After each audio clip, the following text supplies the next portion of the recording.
Hello everyone, welcome to my channel. I am here to help you today. I know you use this video to fall asleep, so before that, like the video and subscribe to the channel. Also, where are you from and what time are you watching? Now get comfortable and relax. Case 1.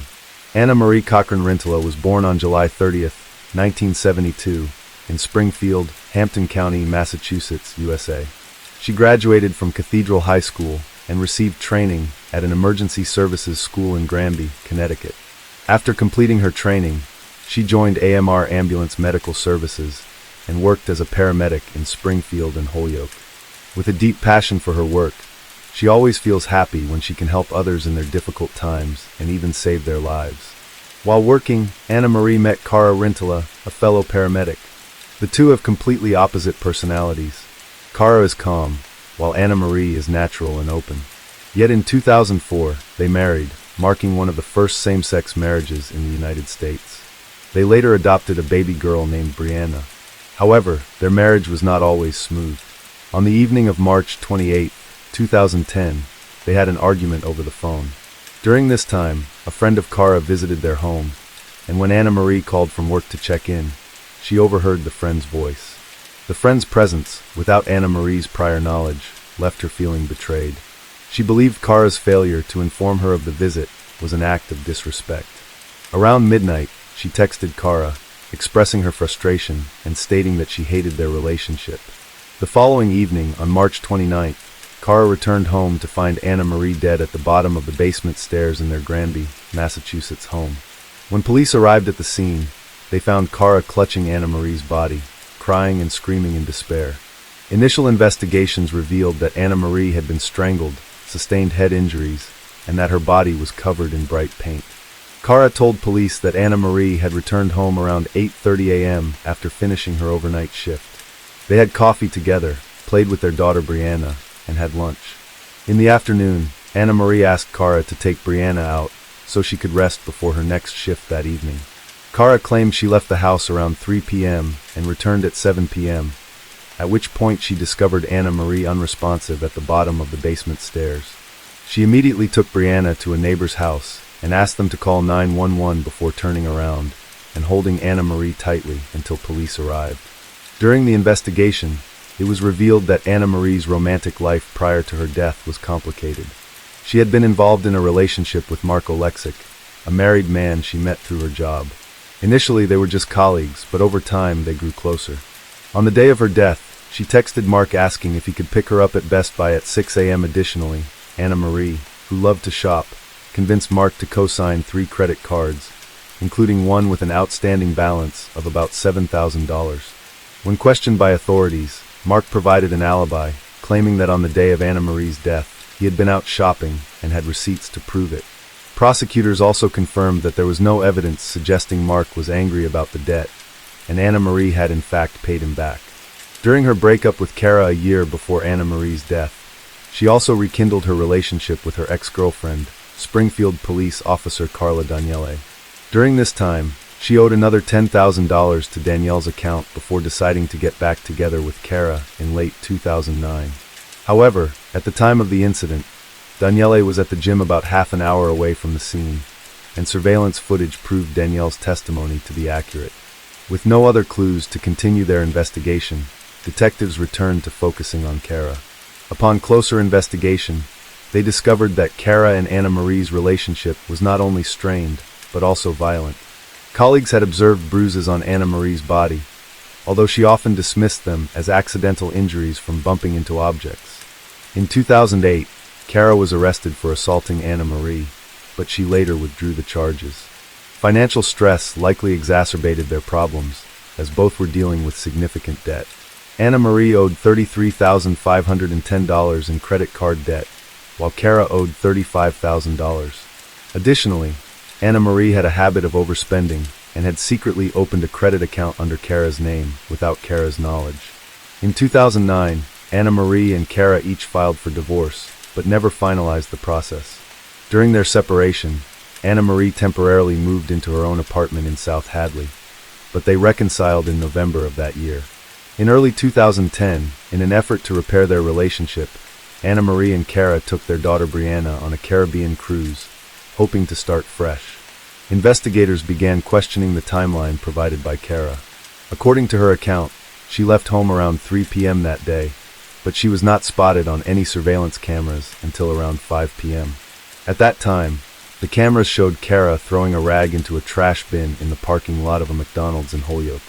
Upon testing, DNA traces belonging to Anna Marie were found on the rag. 2 weeks later, Kara filed a claim for Anna Marie's $512,000 life insurance policy. The payout, however, was delayed due to objections from Charles Cochran, Anna Marie's brother, and the contingent beneficiary. Charles argued that Kara should not receive the money because she might have been involved in Anna Marie's death. Following the incident, Kara took a leave of absence from work and moved in with her mother and stepfather in Narragansett, Rhode Island, along with her daughter, Brianna. She explained that she was not mentally fit to return to the home she had shared with Anna Marie.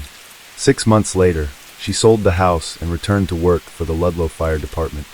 During this period, she stayed with friends in Springfield and traveled back and forth between Rhode Island and Springfield to stay with her parents and Brianna when off duty. In April 2011, Kara resigned from her position and permanently moved to Narragansett to work full-time. Massachusetts State Police Detective Jamie McGarrion, the lead investigator in the case, stated that when he arrived at the scene around 7:20 p.m., Anna Marie's body was already stiff. However, the paint spilled across the scene was still wet, leading him to suspect that someone had tampered with the scene after Anna Marie's death. This unusual detail suggested that the crime scene had been deliberately staged to appear like a break-in. The paint seemed to have been used to cover bloodstains, and a nearby overturned 5-gallon can of paint was found. Additionally, a former medical examiner concluded that Anna Marie likely passed away sometime in the late morning to early afternoon. This raises the possibility that Kara was home at the time, making her testimony even more doubtful. Despite largely circumstantial evidence, Kara was arrested and charged with murder in October 2011. She is currently being held at the Western Massachusetts Regional Women's Correctional Center in Chicopee. Her first 2 trials, in 2013 and 2014, ended in mistrials due to deadlocked juries. However, in her 3rd trial in 2016, prosecutors presented evidence from an expert on paint drying times, as well as angry text messages exchanged between Kara and Anna Marie the night before the incident. They argued that Kara tried to fabricate an alibi by taking her daughter out after the crime. Prosecutors contended that on the day of the murder, Kara and Anna Marie had a heated argument, during which Anna Marie fell down the stairs. In a panic, Kara, frightened by a judge's warnings months earlier that Child Protective Services would intervene if the fights continued, strangled Anna Marie. Faced with the choice of calling for help and risking prosecution, losing her home, daughter, and livelihood, or attempting to cover up what happened, Kara allegedly opted for the latter. This time, the jury convicted Kara of first-degree murder, and she was sentenced to life in prison without parole. However, that ruling was overturned in 2021, when a higher court determined that expert testimony about paint drying times was unreliable, leading to a retrial. Kara, who continues to maintain her innocence, made her 4th court appearance on September 6, 2023. During this trial, prosecutors focused on the timeline of the incident and did not call any experts to testify about the paint found at the scene. Kara's defense team countered the timeline with testimony from their own medical expert, who asserted that Anna Marie could have died after 3 p.m. that day. After a month-long trial, on October 5, 2023, Judge Francis Flannery of the Hampshire Superior Court delivered the verdict. Kara Rentala was found guilty of voluntary manslaughter, a lesser charge compared to first-degree murder. The key distinction between these 2 charges lies in intent. First-degree murder requires a clear, premeditated plan or extreme cruelty, whereas voluntary manslaughter refers to an unplanned killing that occurs in the heat of passion or during a sudden confrontation.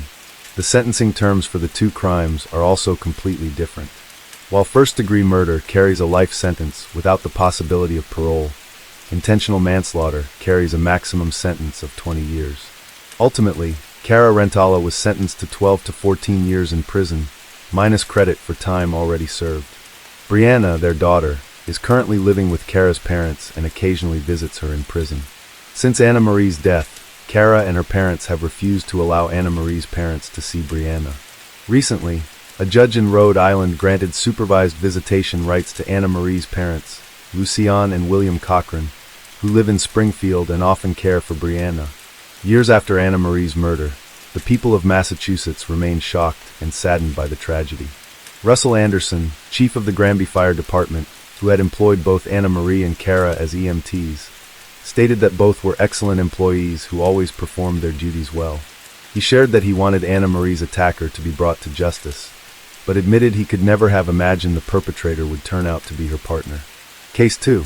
Tammy Epperson was an attractive woman who had a modeling career, but left the industry due to substance abuse, and spent her life on Skid Row in Los Angeles. By the age of 30, she was addicted to drugs. However, Tammy recognized her problem and was determined to change her life. She decided to enter a rehabilitation program, and by 2000, at the age of 38, she had successfully turned her life around. Despite a long battle with addiction, Tammy was able to regain control and break free from the vicious cycle of substance abuse. She had completely overcome her bad habits and started a new chapter in her life. She decided to help others so that they too could find opportunities to improve their lives. Tammy lived in Banton Plaza, a community designed to support people looking for a fresh start. The state-funded facility serves as a safe haven for those who are beginning to recover from addiction, as well as those who have succeeded. For many, it becomes a place of protection from the outside world. The area is fenced and guarded by 24-hour security, and visitors are required to sign a logbook upon entry. Unfortunately, these security measures were not enough to deal with what happened next. Tammy lived in a small studio on the ground floor, where she was attacked by an attacker inside the building. When police arrived at the scene at around 9 p.m. on November 13, 2000. At the crime scene in Tammy's room, all the furniture was destroyed, glassware, ceramics, and appliances were all smashed and scattered on the floor. Tammy's personal belongings were thrown onto the bed, suggesting that the attacker may have been looking for something. Police suspect the motive may have been theft or drug-related activity. Tammy was lying on the floor, her face severely disfigured. Police considered the possibility that she had been abused, based on the nature of her injuries and the state of her clothing. The small space of the room, combined with the brutality of the attacker, left police stunned. According to police, the perpetrator targeted Tammy, slamming her against the wall multiple times, causing serious injuries. Tragically, the attacker did not stop there, continuing to beat her once she was on the floor. He used whatever he could find as a weapon. The attacker violently attacked Tammy, and then destroyed everything around her. This would have created a lot of noise, but none of the neighbors reported anything to the police during the incident. The police noted that the level of decomposition of the body indicated that she had been dead for at least a day before the police arrived. However, all the neighbors claimed that they had not heard anything, which seems unlikely given the poor soundproofing of the apartment. A close friend of Tammy's had previously reported to the police that he had not been able to contact her for several hours and was starting to worry. Eventually, he heard others saying that Tammy might be dead. Out of concern, he contacted the police. The police took his claims to heart and decided to send officers to check on Tammy in her apartment. Her once beautiful face was unrecognizable due to disfigurement. A large screwdriver, discovered under Tammy's shoulder, was likely the weapon used. Deep circular holes in her face led forensic experts to determine that this tool had been used in the attack. One of the police officers quickly speculated that the attack may have been motivated by Tammy's beauty. She was very attractive, and it seemed as if someone had wanted to ruin that beauty. The attack had targeted her face and neck, causing severe stab wounds and cuts that would have left with no chance of survival.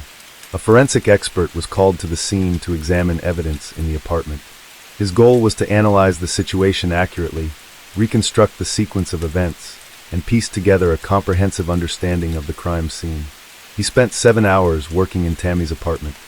This was followed by many more hours dedicated to analyzing, recording, processing, and organizing all the information gathered.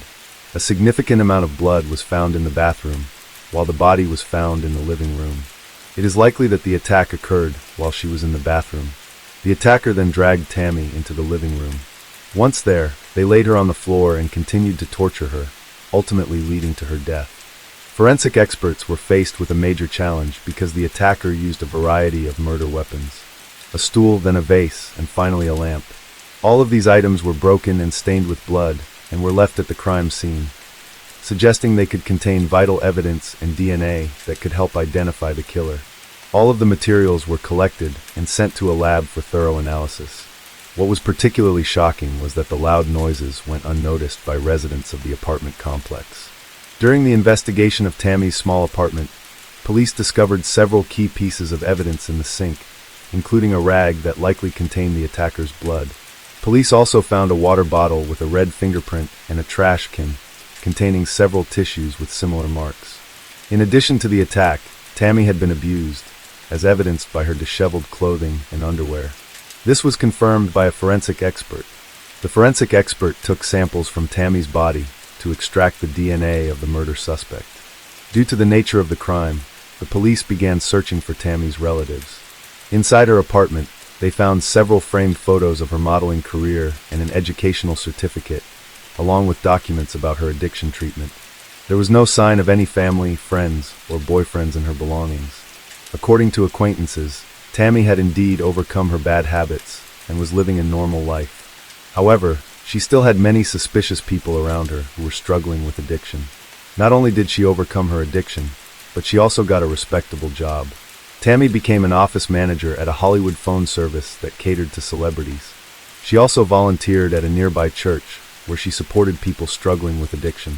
She took on the role because she wanted to help people in need, because the attacker intended to harm her appearance, and because she was very attractive. The police suspected that the attacker could be Tammy's rejected lover or a secret admirer. Soon after, the police received information about a potential suspect.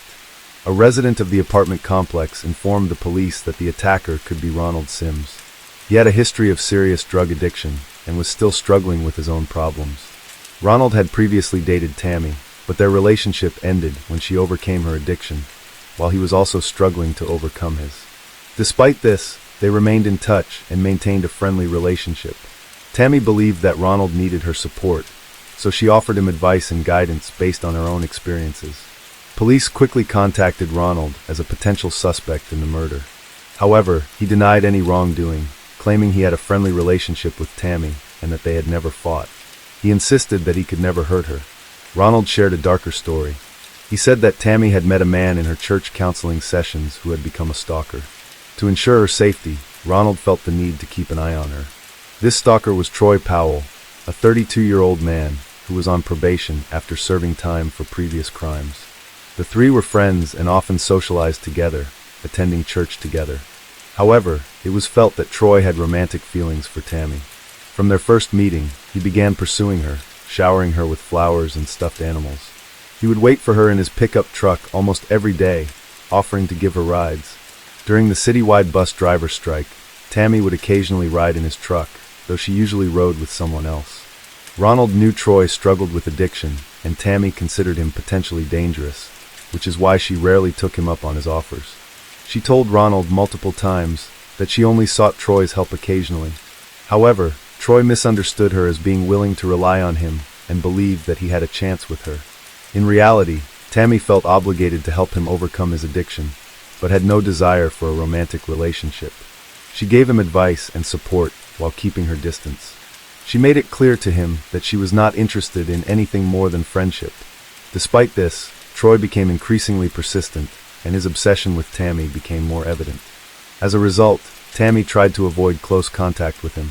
Ronald believed that Troy was involved in her murder. Troy was aggressive, short-tempered, and obsessive towards her. In Tammy's apartment, the police found a disturbing phone book containing records of many calls from Troy. The notes detailed the times he called, the length of time they talked.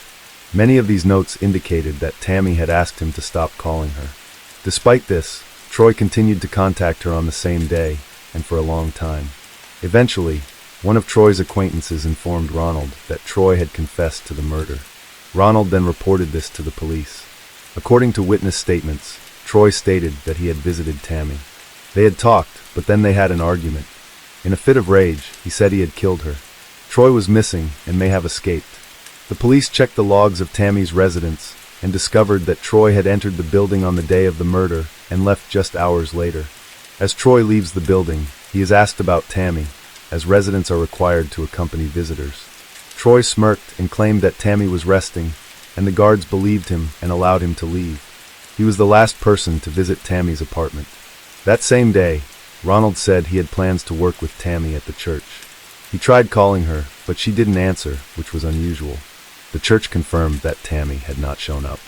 The next morning, Ronald went to her work, but she was still absent. He was struggling with substance abuse at the time and was not allowed into her apartment. However, he noticed Troy's red pickup truck parked outside, which made him worried. He continued to try calling Tammy, but she still did not answer, so he decided to call the police. Police pieced together the events of that tragic day and concluded that the night before the murder, Tammy left church with Troy. They stopped at a store where he bought a Bible. Troy convinced her that he needed help and advice with his addiction. Tammy felt she couldn't say no to him, which led him to her home. Police investigated Troy Powell's criminal history and discovered a long list of convictions, including serious offenses such as drug use and distribution, theft, and abuse. He had previously served time in prison for assaulting another woman he was stalking, who survived. Troy was clearly a danger to society, especially to women. Despite his criminal record, he appeared attractive to women. Police were able to locate Troy's vehicle, a red pickup truck with a description. Ronald gave a detailed account, saying that he had seen the car that Troy had used to meet Tammy on the day of the massacre. The police had a breakthrough when one of the patrol officers spotted an unfamiliar car in the hotel parking lot. The patrol officer identified it as a bright red pickup truck. He checked the license plate number and confirmed that it was Troy's car. The police were notified and quickly arrived to arrest Troy. They stood outside the hotel, waiting for Troy to drive away. Troy finally showed up, and he was arrested. The detainee identified himself as Charles Vinoy, and after examining the documents, they confirmed that he was telling the truth. Despite this, the authorities decided to detain him and investigate the red marks on his hat. He explained that his friend Troy had given him the car the day before, and that he had taken it that night along with a jacket, a camera, and other items. Charles and Troy were former cellmates and had kept in touch after their release. The police quickly searched the hotel room and found a camera with film. After being developed, the photos showed Tammy, Charles, and Troy together. Charles said that they had all met at a church where Tammy supported people recovering from substance abuse problems. The DNA test took longer than expected, but eventually confirmed that the blood found on the baseball cap did not belong to Tammy. The police decided to question Charles, who eventually revealed that he had important information, but wanted protection from prosecution in exchange for it. The police agreed to his terms. Charles claimed that Troy had confessed to killing Tammy, who never returned his feelings. Troy gave Charles the pickup truck and planned to escape from the police. Charles Vinoy claimed that he had nothing to do with the case. However, during questioning, he provided details about Tammy's death that only the criminals or witnesses would know. It is unclear whether he learned this information from Troy or if he was present at the crime scene. As a result, Charles was forced to cooperate with the investigation. He informed the police that Troy was supposed to call him at 7 p.m. that same day. Charles agreed to assist the police in apprehending the killer. Troy then called Charles, and during that time, the police were able to locate Troy. He was arrested while in a hotel. His DNA was found on Tammy's body after the attack, and multiple fingerprints linked him to various items. Tammy's blood was also found on his clothing, leading Troy to be held responsible for the crime. In his confession, Troy admitted to killing Tammy, but claimed that he was insane at the time. He said he had mental health issues and had not taken his prescribed medication for a long time due to financial difficulties. Troy was charged with premeditated murder, burglary, abuse, and torture, giving the prosecution a strong case for the death penalty. However, Troy denied responsibility. He claimed that he suffered from a mental disorder that made him unfit to stand trial. A psychiatric evaluation was therefore ordered, which ultimately determined that he was sane during the attack. Troy recounted the events of the case in detail to his friend Charles, who later became a key witness for the prosecution. Troy attributed his actions to childhood trauma, saying that he had suffered from abuse by his alcoholic father throughout his childhood. He argued that this had led to a psychological problem that caused him to react violently whenever he was rejected by a woman. A key moment in the hearing was Troy's testimony in his defense. He admitted that he could have been the killer, but claimed that he could not remember anything. He also believed that Tammy was still alive when he left the apartment, arguing that the murder was not planned. One of the most shocking allegations from the prosecution was that Troy tortured Tammy for a long time before she died. The jury found Troy Powell guilty on all counts, and he was sentenced to death. He is currently on death row at San Quentin State Prison, awaiting execution. Welcome back to our channel. Today we will explore a new case. The case of Sabrina Zunick. Sabrina Zunick was born on October 27, 1994, in Cleveland, Ohio, United States. Her father is Mark Zunick, and her mother is Susan Edwards. Sabrina's family lived in social isolation. Both of her parents struggled with banned substance and alcohol addiction. They were arrested several times. Therefore, from the age of 3, her grandmother took over her upbringing. By the age of 4, Sabrina was diagnosed with attention deficit hyperactivity disorder, a condition related to a nervous system disorder, which severely affected her ability to control herself. She also suffered from oppositional defiant disorder, anxiety, depression, and bipolar disorder. Throughout her childhood, Sabrina faced great difficulties in controlling her behavior. She often displayed aggression and lack of self-control, leading to conflicts with her classmates. This continued throughout her adolescence, causing her to become increasingly isolated and unable to maintain normal social relationships. At age 14, Sabrina was removed from her grandmother's care and placed in an orphanage run by the Lake County Department of Children's Services. She lived in the orphanage for 2 years. In 2011, Sabrina was adopted by Kevin Knopfel and Lisa, so moved to live with them in Willoughby Hills, Ohio. Lisa Knopfel is a compassionate woman who cares for and supports those around her. Lisa, born on May 2, 1971 in Reynoldsburg, Ohio, she is the daughter of Clark and Rita. After marrying Kevin, she moved to Lake County in 2000 and became the mother of 2 daughters, Megan and Haley.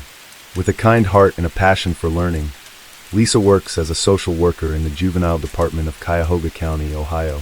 Her biggest dream is to open an orphanage where she can provide care and love to children in difficult circumstances. In here, Lisa met Sabrina. Joining the Knopfel family had a profound and transformative impact on Sabrina. As a high school student, she began to develop a love for learning, improved her grades, and started planning for her future. One day, Sabrina confided in her adoptive parents about her dream of becoming a model and pursuing a career in cosmetology.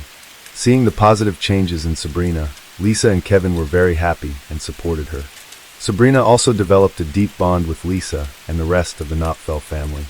Many people around them commented that Lisa and Sabrina seemed like real sisters. Sabrina often expressed her admiration for Lisa, considered her a role model, and affectionately referred to her as older sister. However, the peace in the family didn't last long. Problems emerged 6 months after Sabrina joined the household.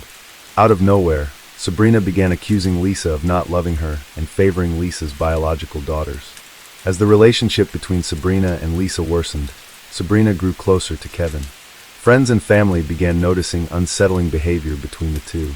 Their conversations and jokes seemed more like those of a couple than a father and daughter. On October 27, 2012, Sabrina turned 18. Legally, she was supposed to leave the foster home and live independently. However, Sabrina requested permission from her adoptive parents to stay and finish high school. Then, in the early hours of November 16, 2012 at around 1 a.m., Sabrina grabbed a 10-inch serrated kitchen knife, entered Lisa's bedroom, and silently stood by her bed for 15 minutes, watching her sleep.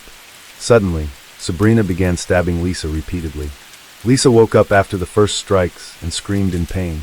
Her cries woke her 13-year-old daughter, Megan, who ran to the bedroom and saw Sabrina holding the knife. Terrified, Megan ran to call emergency services, sobbing and screaming that her sister was attacking her mother.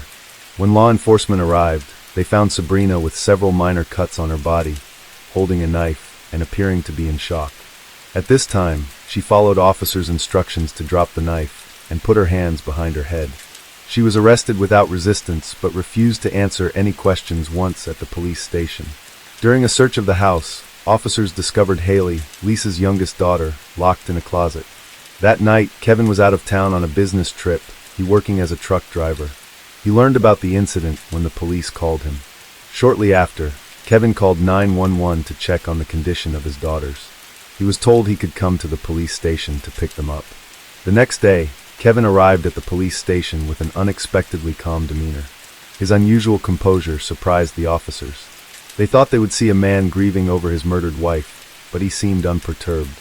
Without answering any questions, Kevin quietly took his daughters home, without showing any obvious emotion.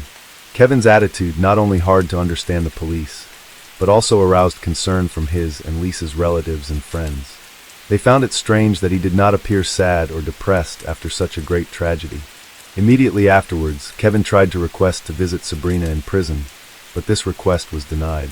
When he was not allowed to see Sabrina, Kevin's calm demeanor quickly turned to anger. He returned home with a visibly upset expression. The brutal crime shocked the local media. Lake County Police revealed that Lisa had sustained 178 injuries to her head, neck, torso, and limbs. Although Sabrina was quickly identified as the killer, investigators were initially baffled by her motive for committing such an appalling act. In the 10 months following the murder, detectives worked tirelessly to piece together the evidence. The suspicious relationship between Sabrina and Kevin became the focus of the investigation. Through interviews with those involved, some remarkable information emerged, shedding light on the complex nature of the case. One of the first revelations came from a close friend of Sabrina's. She said that Sabrina had confided that she had allowed Kevin to take nude photos of her in exchange for money. This event immediately raised suspicions about an illicit relationship between Kevin and his adopted daughter. In addition, just a week before the murder, Kevin had contacted a social worker to inform her that he and Lisa were considering divorce. During this conversation, Kevin expressed his intention to retain custody of Sabrina. Another shocking detail came from the testimony of another friend of Sabrina's. This person said that in early October 2012, Kevin asked her to help him find a hitman. This information led investigators to suspect that Kevin might be the mastermind behind the murder. During further investigation, police discovered that Kevin had purchased 2 life insurance policies worth a total of $800,000 in Lisa's name. Just days later, she was declared dead. Immediately after the murder, Kevin began spending lavishly, buying many expensive items. These actions were not only suspicious, but also suggested that Kevin had a financial motive for his wife's death. Initially, Sabrina denied any involvement of Kevin in the case. However, after 9 months in custody, in August 2013, she changed her testimony. Feeling abandoned by her adoptive father and not supported in her difficult situation, Sabrina decided to cooperate with investigators. In her testimony, she provides important details about Kevin's role and motive in killing Lisa, bringing the case to a crucial turning point. Sabrina accused Kevin of orchestrating Lisa's murder and shared specific details about their romantic relationship. She claimed her motive for killing Lisa was her deep love for Kevin and her refusal to share him with anyone else. According to Sabrina, their affair began in March 2012, when Kevin returned home exhausted from long hours of truck driving. Complaining of leg pain, Sabrina offered to massage his feet, which marked the beginning of their growing attraction. By September of that year, they had developed an intimate relationship.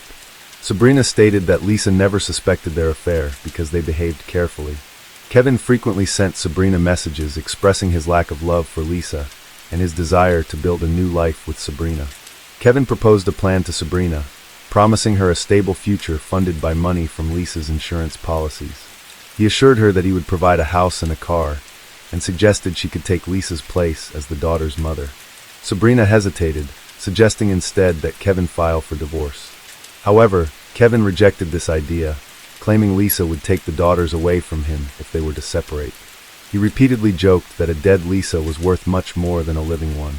Gradually, Kevin's plan to eliminate Lisa took shape, and they decided that Sabrina would kill Lisa by stabbing her. To make the murder appear as a failed robbery, Sabrina would also steal some of Lisa's jewelry. Kevin took additional steps to carry out the plan. He purchased the intended for the murder and researched how to deliver fatal blows to the victim. He also instructed Sabrina to feign mental instability if she were ever arrested. Sabrina revealed that the final turning point occurred on the morning of November 15th, the day before the murder. While driving her to school, Kevin abruptly stopped the car and began crying. He admitted to Sabrina that he had fought with Lisa the previous night and confessed that he would self-harm if Lisa remained alive. Fearing that the man she loved might take his end life, Sabrina resolved to kill Lisa. Based on Sabrina's testimony, investigators decided to arrest Kevin. On August 9, 2013, he was taken into custody. He charged with conspiracy to commit aggravated murder and accessory to murder. In exchange for the possibility of parole, Sabrina agreed to testify against him. Besides, the defense has announced plans to appeal the verdict and intends to focus on expert testimony regarding Sabrina's mental health issues, arguing that her mental disorders were the sole reason she committed the murder. The trial of Kevin began in May 2014, the prosecutor asserting that there was no doubt Sabrina committed the murder. However, he stressed that Kevin was fully aware of what would happen on November 16th and actively assisted Sabrina in planning the crime, which made him equally culpable. When Sabrina testified, she admitted to having an affair with Kevin and explained how they planned the crime together. She claimed the plan was Kevin's idea and said she went through with it only because she loved him and didn't want him to suffer. Sabrina told the jury she wanted justice, emphasizing that she wasn't the sole person involved. The prosecution focused on Kevin's suspicious behavior after Lisa's death, in an attempt to clarify his motives and his unusual demeanor. The police officer who met Kevin the day after the murder testified that Kevin appeared unusually calm and unemotional under such circumstances. A co-worker of Lisa's was also called to testify. She recalled that she brought food to Kevin's home after Lisa's death to comfort the family. However, she noticed that Kevin acted very calmly, seemingly unaffected by the loss. Lisa's co-worker also said that at the funeral, Kevin did not show any signs of grief, which struck her and others as unusual. In addition, a representative from the insurance company was also called to testify. This person revealed that Kevin had contacted them the morning after the murder, asking about the claim procedure from the life insurance policy he had purchased for Lisa not long before. These details were presented by the prosecution to highlight Kevin's cold and calculating nature in the events surrounding Lisa's death. The trial also included testimony from the Lake County medical examiner, who described the horrific injuries Lisa sustained. He detailed 2 fatal wounds, one to her jaw, which severed her carotid artery, and another to her chest. The examiner added that the large number of wounds indicated Lisa resisted fiercely and fought for her life for several minutes before succumbing to her injuries. These gruesome descriptions underscored the brutality of the crime. Although investigators could not provide copies of the text messages exchanged between Sabrina and Kevin, they presented data on the number of messages and calls exchanged. According to the operator, the two exchanged 1,491 text messages and made 78 calls between November 1st and November 16th, 2012. Kevin's lawyer argued that Sabrina should be considered solely responsible for Lisa's murder. He pointed out that investigators had no physical evidence proving Sabrina and Kevin were lovers. Furthermore, there were no specific text messages that directly implicated Kevin in planning Lisa's death. The defense argued that the prosecution's case rested entirely on Sabrina's testimony, which secured her a reduced sentence in return. The lawyer asserted that Kevin should be released, claiming the charges against him were baseless. He argued that Sabrina killed her adoptive mother not because of Kevin's influence, but because Lisa, 2 weeks earlier, had demanded Sabrina move out of their house by January 1st, 2013. Meanwhile, Kevin refused to testify in court. Next, after a 9.5-hour hearing on June 11th, the jury found Kevin Knofel guilty on all 11 charges. On August 6, 2014, Judge Joseph Gibson sentenced Kevin to life in prison, with the possibility of parole after 30 years. This means Kevin will be eligible for parole in 2044, at the age of 73. After the trial, in which Sabrina gave detailed testimony about her role in Lisa's murder, the judges found her guilty of premeditated murder with aggravating circumstances. During the trial, Sabrina's defense attorney emphasized that she had admitted her guilt. Sabrina also confirmed this admission during a hearing in August 2014, expressing remorse for her actions. On September 29, 2014, at the age of 19, Sabrina Zunick was sentenced to life in prison with the possibility of parole after 30 years. This means she will be eligible for parole in 2042, when she turns 47. Sabrina broke down in tears upon hearing the verdict. In explaining the sentence, the judge stated that the only reason Sabrina was being considered for parole was her cooperation with investigators. However, the judge also noted that, although Kevin manipulated and used Sabrina to carry out his plot, her brutal actions went far beyond original plan. In addition to the life sentence, the court ordered Sabrina to pay $6 million in compensation to Lisa's 2 biological daughters, Megan and Haley Knofel, to help them overcome the emotional and financial losses caused by their mother's death. Currently, Sabrina is serving her sentence at the Dayton Correctional Facility, a women's detention center in Ohio. The prison, established in 1987, is known for its rehabilitation and education programs designed to help inmates rebuild their lives. Sabrina will spend most of her life in prison, facing the consequences of her actions and the indelible memories of a murder that changed many lives forever. Case 3. The case of Doreen Erbert. Doreen Erbert was born on November 29, 1952, in California, into a family of 5 children.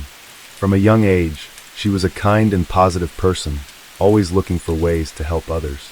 After graduating from college, Doreen moved to San Francisco and began working as a physical therapist.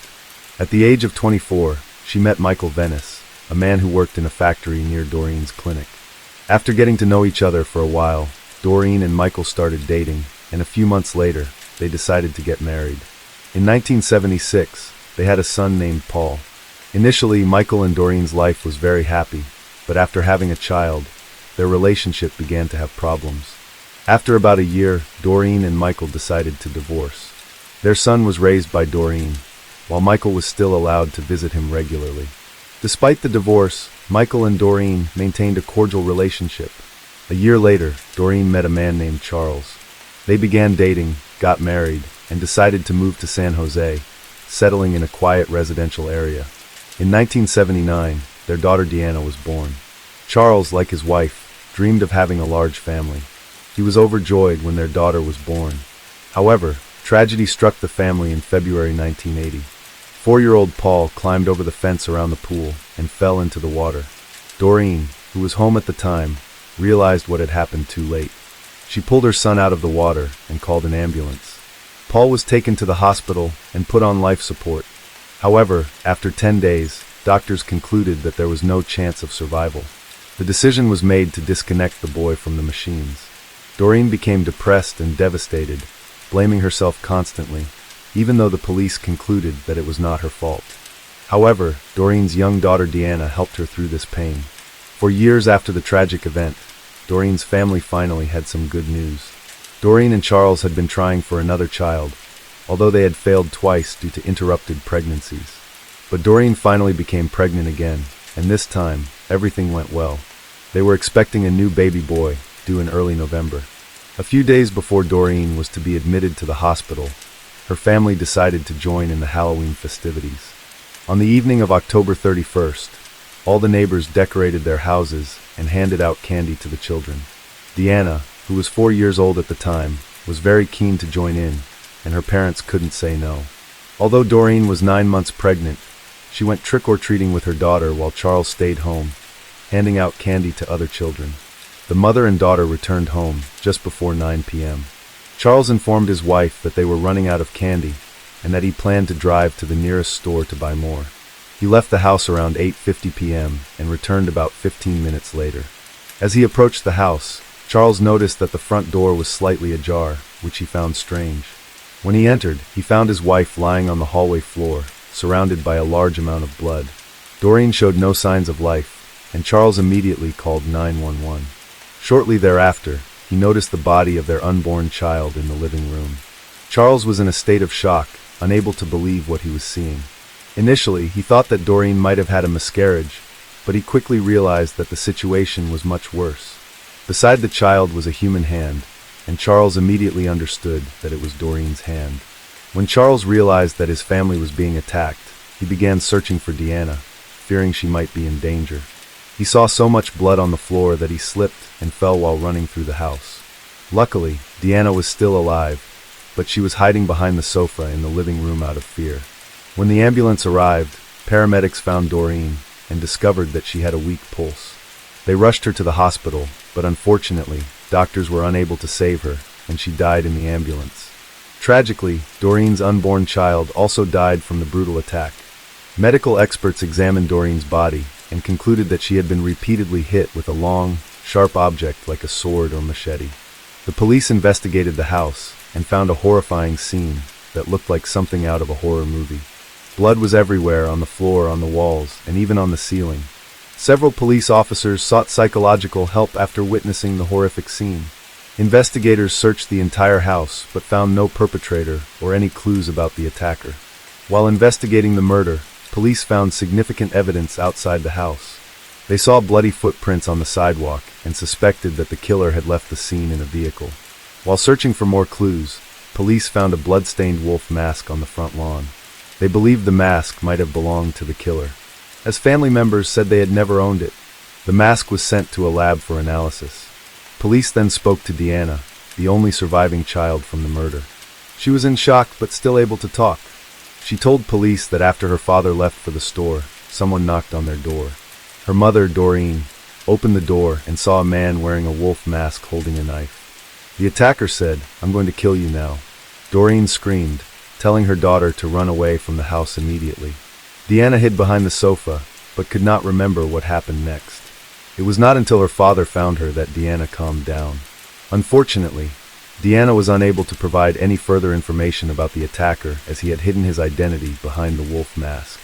Investigators initially suspected Doreen's husband, Charles, as the prime suspect.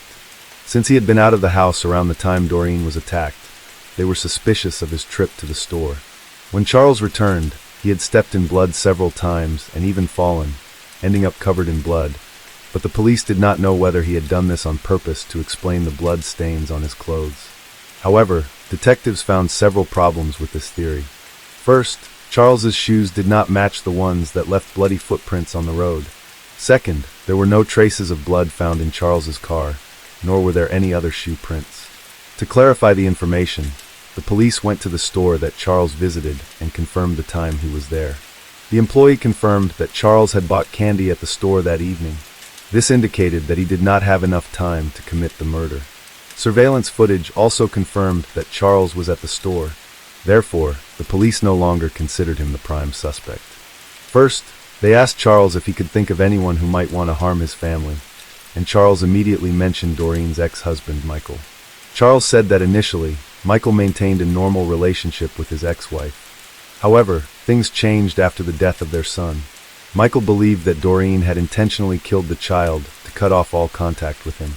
Michael even filed a civil lawsuit against her, but he lost the case. Doreen thought that there was a reason behind the change in Michael's behavior. He had a history of depression after the birth of his son and was distant from both his wife and child. All of this made Michael introverted and caused communication problems. These problems became one of the main reasons why Michael and Doreen decided to divorce. Later, when Doreen married Charles, Michael began to harbor resentment and hostility towards her. This became even more apparent when Michael began to truly hate his ex-wife.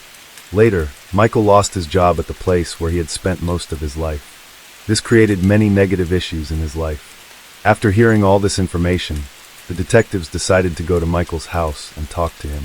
Although Charles's testimony was not enough to make Michael the prime suspect, since he lived only 2 miles from Doreen's house, they decided to visit him immediately. Around midnight, the police arrived at Michael's house and saw a pickup truck parked near the garage. When they shined a flashlight inside the car, they saw what appeared to be blood on the steering wheel and keys. They then knocked on Michael's door, but no one answered. The lights were on inside the house, and the police could hear water running inside, which made them suspect that Michael might be destroying evidence or washing bloody clothes. So they continued knocking. Michael finally opened the door. He remained calm even after being informed of his ex-wife's murder. Michael answered all the police's questions calmly and allowed them into his home without a warrant. According to him, he had gone to the store during the day, returned home, and had not left since. Michael even signed a form giving the police permission to search his home. As he reached for a pen to sign, the investigators noticed a deep cut on his right hand. Michael explained that he had accidentally cut himself earlier while carving pumpkins for Halloween. However, the police were skeptical. The wound was still fresh, and blood was still losing from it. As several police officers began searching Michael's home, he was asked to go upstairs with an officer to show his identification. However, when he entered the bedroom, Michael's actions aroused suspicion as he appeared to be reaching under the bed. The officer asked him to move away and found a loaded gun holster under the headboard. After discovering the weapon, the police took Michael downstairs to meet with other officers. Their colleagues discovered other suspicious evidence.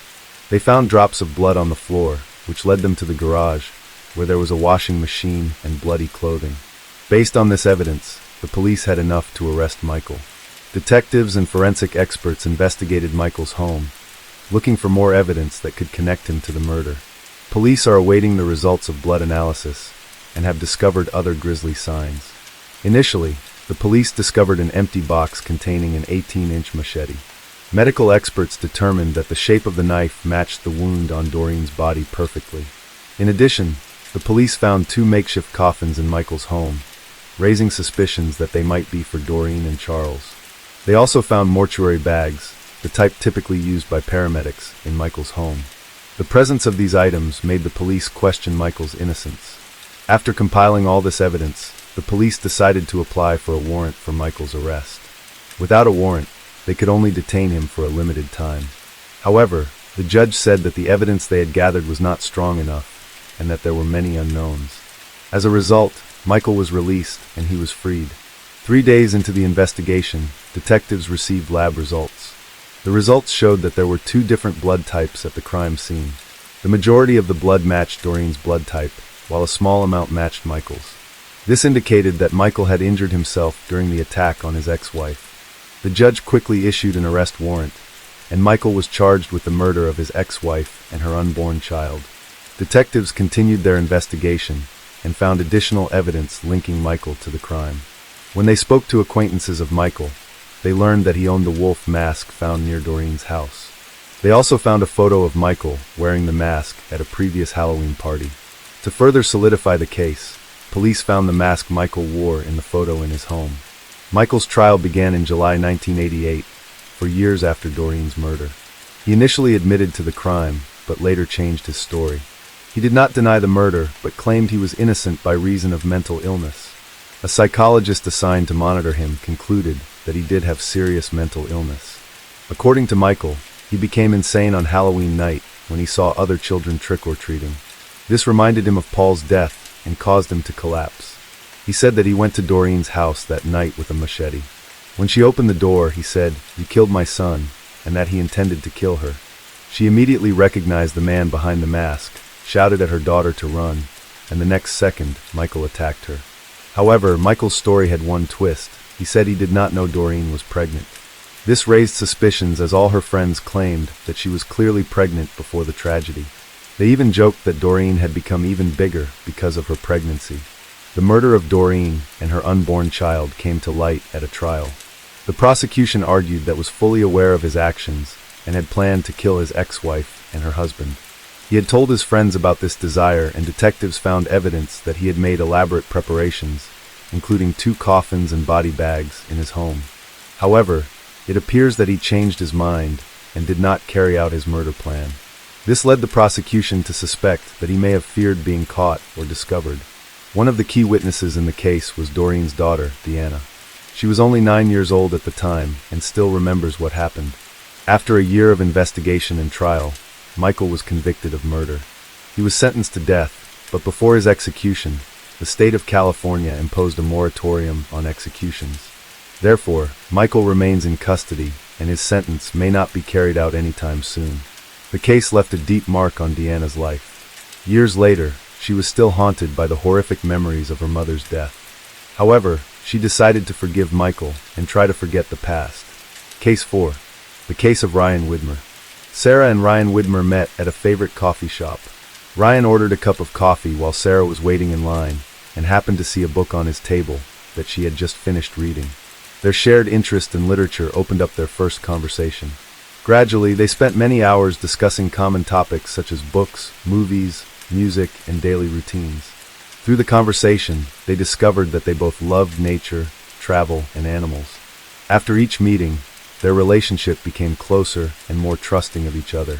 Their understanding and trust grew more and more. Finally, their relationship developed into love. After a few months of dating, Ryan proposed to Sarah at a romantic sunset at the same coffee shop where they met. Sarah felt very happy and agreed to the proposal. The young couple planned their wedding and found a 2-story house in Hamilton. Finally, on April 10, 2008, their wedding took place. They chose a small church to hold the wedding ceremony with the participation of close friends and beloved family. Everything, even the smallest details, was planned by Sarah in a special way. On the important day, Sarah looked gorgeous and beautiful, and Ryan couldn't take his eyes off her. After the wedding and the party, The couple decided to go on a honeymoon to the Hawaiian Islands, where they spent 2 weeks exploring the beautiful paradise and enjoying time together. At this time, they were deeply in love and had already planned for the future, dreaming of having children. On the evening of Monday, August 11th, 2008, after finishing work at the dental clinic, Sarah met Ryan at a cafe. They had dinner and talked happily. After that, they walked home. Sarah packed her groceries and sat down on the couch. Ryan brought her a glass of water and a headache pill. He gave her a bath, and they finished watching their favorite TV show together. Sarah went upstairs to the bedroom. She undressed, folded her clothes neatly, prepared a towel, lit a scented candle, and turned on her favorite music. Ryan pressed the button on the TV remote, pausing a few times on the football game. He lay on the couch for no more than 10 minutes. He called his wife, but Sarah didn't hear him, so he slowly went upstairs. In the bedroom, Ryan turned on the TV and called Sarah again. There was silence. In a panic, he went into the bathroom, where he found Sarah lying face down in the bathtub. Ryan unplugged the bathtub and took out his phone to call 911. At 10:49 p.m., under the direction of the police, Ryan finally got Sarah out of the bathtub and performed CPR on her. Within 6 minutes, an ambulance and police were at Ryan's home. An initial inspection of the scene caught the attention of the police. The bathroom was dry and clean, with no signs of water or scattered objects. Sarah was lying on the bedroom floor, naked, her skin dry. Only her wet hair suggested she had drowned. A paramedic performed CPR when there was no pulse. A pinkish-white fluid flowed from Sarah's nose and mouth. 2 attempts to intubate Sarah while she was lying on the bedroom floor were unsuccessful. Sarah was then rushed to the emergency room, and 2 more attempts were made to bring her heart rate back to normal with a defibrillator, both unsuccessful. During this time, Ryan remained by his wife's side. Within 20 minutes of arriving at the hospital, they attempted to revive Sarah, but at 11:41 p.m., an emergency room doctor pronounced her dead. Ryan knelt in the hospital hallway and cried. Relatives and friends of the couple could not have imagined that just 4 months after their wedding, a tragedy would strike that would shock the entire city and make Ryan the prime suspect in Sarah's death. When the police questioned him at the hospital, Ryan's initial statements raised suspicions. Ryan claimed that he and his wife had been home that night. They had dined out, returned home, and watched TV. Then, because his wife had a headache, Ryan gave her painkillers and led her to the bathroom. Some details in Ryan's statement did not match the emergency call records. The victim had collapsed face down while Ryan said his wife was lying face up. This discrepancy made the police question Ryan's statement. Ryan was deeply shocked by what had happened. He kept calling Sarah's name. Under pressure from the police, Ryan was forced to participate in the investigation to find out information about Sarah's death. He agreed to allow his house to be searched. Analysis of the medication Sarah had taken showed that it was a common painkiller commonly used to treat headaches and migraines. However, she had been taking a course of medication that altered her hormones and caused her to fall into an uncontrollable sleep. After searching the house, traces of blood were found on the carpet. During the investigation, the police discovered several signs that made them suspicious of Ryan's story. When they arrived at the scene, the bathtub and tiles were dry with no signs of water. No wet items, clothing, or other items were found in the house that could have soaked up the water. The autopsy revealed that Sarah had several injuries to her body, including bruises to her head, neck, armpits, and lips. However, there were no signs of a struggle or resistance. Sarah's fingernails were intact, not broken or chipped. This does not fit the theory that Sarah was murdered after a struggle. Sarah's autopsy, conducted by Dr. Russell Appointment Grove, showed that she died of drowning. During the autopsy, experts also discovered multiple muscle hemorrhages in the front of her neck and bruises on her head. These injuries were determined to have occurred before her death. However, the cause of these injuries is still unknown. Toxicology tests ruled out the presence of illegal substances or alcohol in Sarah's blood. This makes the question of what caused her death even more difficult to answer. On August 13, 2008, Ryan was arrested on suspicion of murdering his wife. The charge was based on the emergency call, a scene that did not match the reality, and the injuries on Sarah's body. This was enough to charge him with murdering his wife. Ryan and Sarah were very much in love, as friends and neighbors confirmed. They never argued or fought in public and always planned their lives. What caused Sarah's death? In March 2009, The first trial began with emergency line officer Ron Cronenberger taking the stand. He described the phone conversation with Ryan as calm and relaxed. However, Ron Cronenberger also said that Ryan appeared to be just blowing into the tube, pretending to perform CPR. The prosecution argued that the information from the 911 call, the scene, and Sarah's injuries were enough to prove that Ryan killed her by forcing her underwater and drowning her in the bathtub. The main piece of evidence in the case was the bathtub. Police examined the bathtub for fingerprints and found what they believed to be human handprints. These were located closer to the middle of the bathtub. Using a reflective ultraviolet photographic process, fingerprints and stains were found on the bathtub. A fingerprint was found on the forearm, and hair follicle testing determined that it was left by an adult male, but the age of the fingerprint could not be determined. The police called in a medical expert who testified that falling asleep and dying in a bathtub was unlikely unless illegal drugs or alcohol were involved. According to the expert, the sensation of water on the face could have awakened the person or triggered a reflex response to the airway. Otherwise, the reduction in oxygen in the muscles would have likely awakened the victim. In addition, the pathologist who performed the autopsy was called to testify. He stated that if Sarah had a dry body and wet hair, a likely explanation would be that her head had been pushed off the edge of the bathtub, toilet, or sink. She could have been pushed forward or backward, in running water or in a full bathtub. According to the prosecution's case, Ryan held Sarah's head underwater until she drowned, and on that basis, he should be convicted.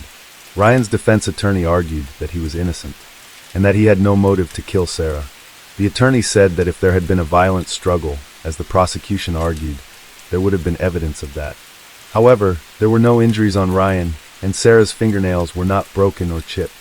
The attorney said that the injuries found on Sarah were the result of prolonged CPR, direct cardiac massage, and multiple attempts at intubation that night in the house, in the ambulance on the way to the hospital, and at the hospital itself. At the defense's request, a second autopsy was performed. Dr. Werner Spitz performed a second autopsy, and again confirmed that the cause of death was drowning. He observed injuries to her neck, arms, upper lip, skull, a lacerated liver, and bleeding from her neck, but could not determine whether these injuries were due to CPR. Those present argued that the paramedics had been trying to resuscitate Sarah for about 45 minutes, and that the deep bleeding inside Sarah's neck could have been caused by N4 being inserted into the area, because paramedics could not reach the veins in her arms. Instead of ruling it a homicide, Dr. Werner Spitz ruled Sarah's death undetermined. The defense said her skin was dry because it dries faster than her hair. They also said that when Ryan found his wife unconscious, he pushed the drain in the bathtub, tried to help her, and called emergency services. This chain of events explains why her body was drier than expected. The water had drained out of the bathtub even before Ryan called 911. However, it is not yet known whether the jury's verdict would have changed if they had received credible evidence that Sarah's medical condition could have caused the drowning. The official reason for denying a new trial was that the jury had made errors in its investigation. Ryan was surprised when Jennifer Cruz came to the prosecutor's office to testify about Ryan's guilt. She said she was friends with Ryan, and that he had been in regular contact with her by phone or email. According to Jennifer's testimony, he called on October 26, 2009, at 11:09 p.m. In a very upset voice, he told her that he had beaten Sarah in the living room on the day of her death. Sarah had discovered his infidelity and had seen inappropriate photos. They had argued for a long time, first downstairs and then in the bedroom. Ryan pushed her into the bathroom and left his wife there without checking to see what had happened to her. He was angry, and after calming down, he found Sarah floating in a bathtub full of water. To cover his tracks, he wiped up the water on the bathroom floor with a towel and came up with a plan for the accident. Ryan's attorneys worked hard to prove his innocence. They tried to throw out Jennifer's testimony because they thought it was unreasonable. One obvious example was that no towels were found in the house, including the dryer, and there was no evidence of infidelity in their marriage.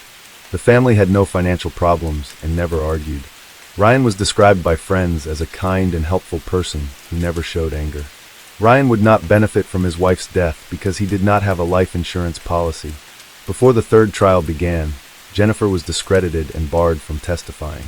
The call that Ryan allegedly confessed to her was not authenticated. In January 2011, a trial was held based on new evidence. The defense argued that Sarah had underlying medical conditions that could have caused her to suddenly lose consciousness and drown. Several medical experts testified in support of the defense, stating that some heart or neurological defect could have led to the loss of consciousness. However, the state's medical experts disagreed with this assessment. The trial also revealed additional details about Sarah's health and daily routine. Her co-workers testified that she often slept in her car before going to work at the dental office due to severe allergies and stomach aches. On the day of her death, Sarah had complained of headaches and stomach aches to her dentist boss. That evening, Sarah talked to a friend and mentioned her headaches and neck pain, and her friend said she looked extremely tired.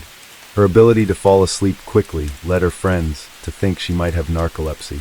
Narcolepsy is a sleep disorder characterized by excessive daytime sleepiness.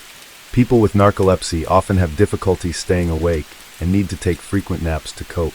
However, Sarah's mother, Ruth N. Stewart, disputed this idea when she testified as a prosecution witness at trial. She claimed that she had never seen her daughter have sleep problems and described Sarah as a healthy and active child with a regular daily routine.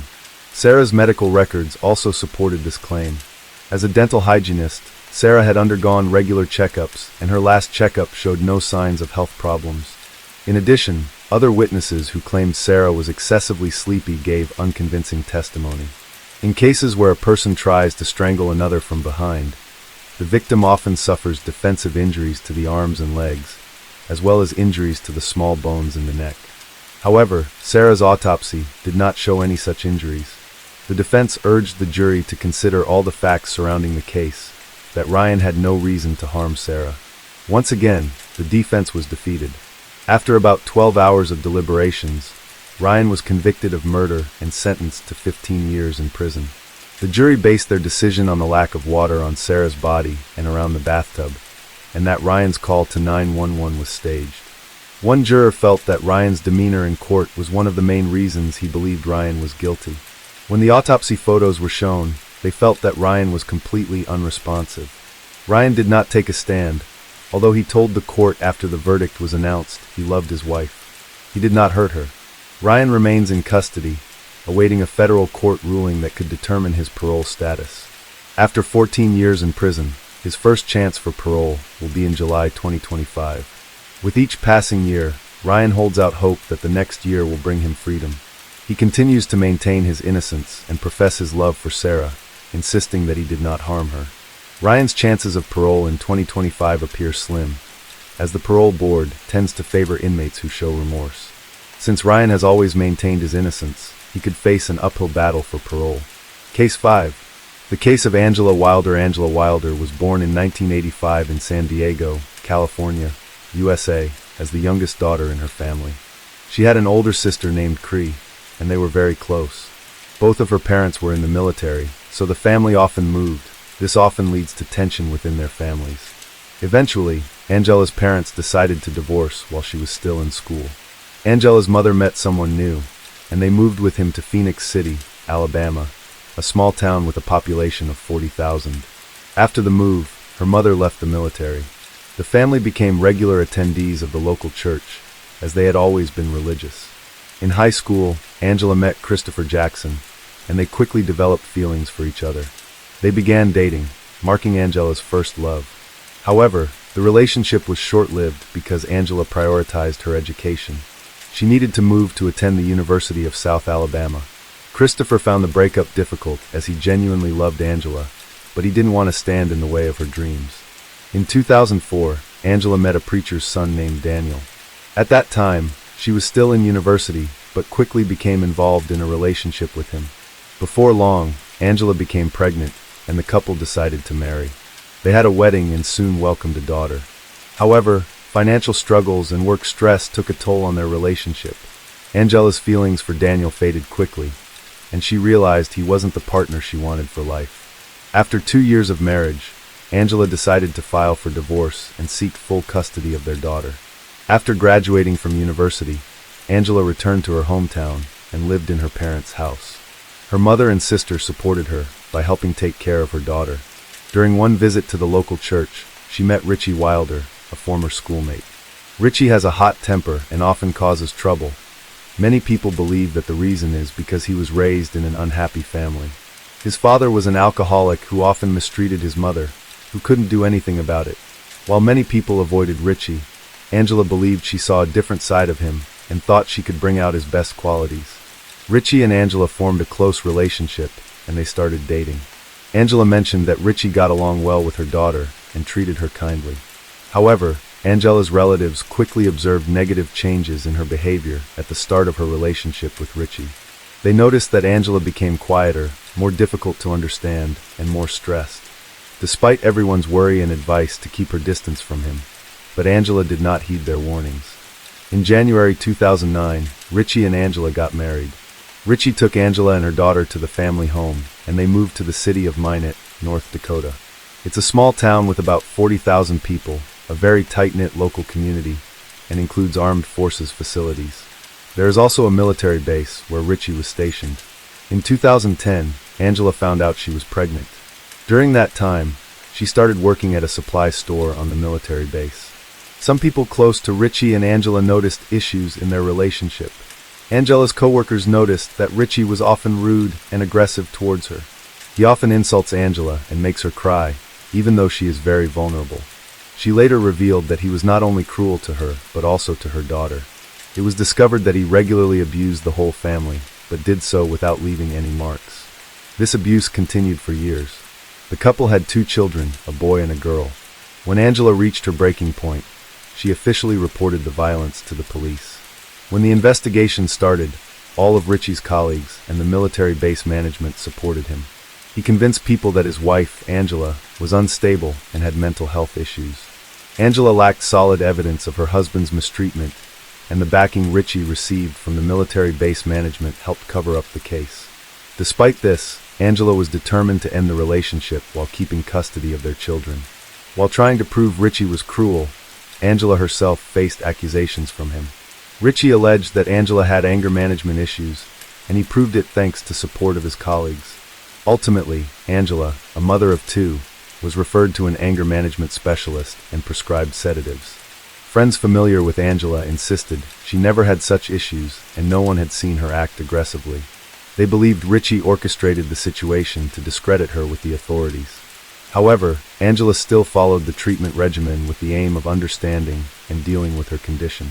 Around 2 weeks after, Richie and Angela reconciled, but peace in their relationship was short-lived. Angela soon filed for divorce, and their marriage ended in May 2012. Richie faced a military tribunal. Despite opposition from the officers at the military base, Angela succeeded in proving the violence against her and the children. Due to uncovered family issues and deceit, Richie was dismissed from service. Angela did not want to share custody and planned to move with the children back to Alabama. This decision angered Richie. He wanted to maintain a relationship with the children, visit them regularly, and have them over on weekends. This disagreement led to arguments between the ex-spouses. Richie consistently opposed the idea and even threatened Angela. During the World Cup, Angela confided her plan to her loved ones, and despite opposition, she went through with her decision and moved to another state. Besides, Richie also relocated to a nearby city within the state and began working as a junior staff member at a hospital. In this new city, he met Cynthia Becker, a kindergarten teacher. They began dating, and their relationship quickly progressed. Eventually, they got married and started a family. Despite this, Richie remained troubled by the custody arrangement of his children, as his ex-wife, Angela, had been granted full custody. He maintained contact with his son and daughter primarily through phone calls, but the disputes between them persisted. Despite everything that happened, Angela seemed genuinely happy. She had started dating Christopher Jackson again, her first boyfriend from high school. Previously, they had broken up so she could pursue her education. After many years of separation, the love between them burned stronger than ever. Angela told her family that she had finally found someone with whom she felt warmth, and they had a son. Angela and Christopher were planning their wedding, and she was pregnant again.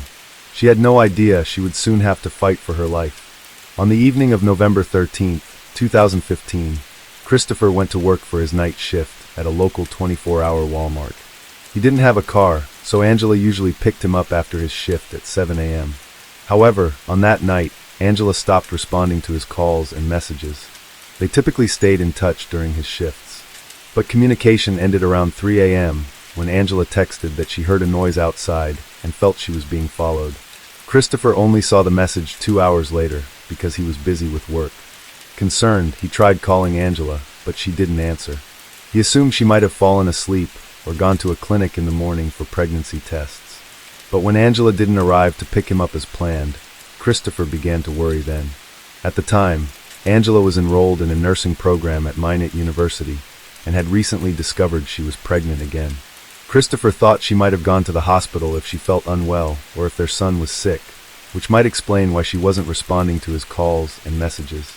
Even though he understood her possible situation, the strangeness didn't stop there. Normally, she would immediately call Christopher in such a case. If he didn't answer, she will at least send a text message to inform him of any problems. So, he was confused about why Angela suddenly stopped all communication, which was not like her. Christopher kept calling, but his calls always went to voicemail. Too worried, he rushed back home. Then he knocked on the bedroom window where Angela might be sleeping. However, when he saw the back door, he realized something terrible might have happened that night. There were signs of a break-in, as if the door had been forcefully knocked down. Christopher looked inside and called Angela's name several times, but there was no response. He didn't enter the house, fearing something bad might be inside. Instead, he immediately called 911 to report the situation. He explained that Angela hadn't answered his phone for several hours and didn't pick him up from work as usual.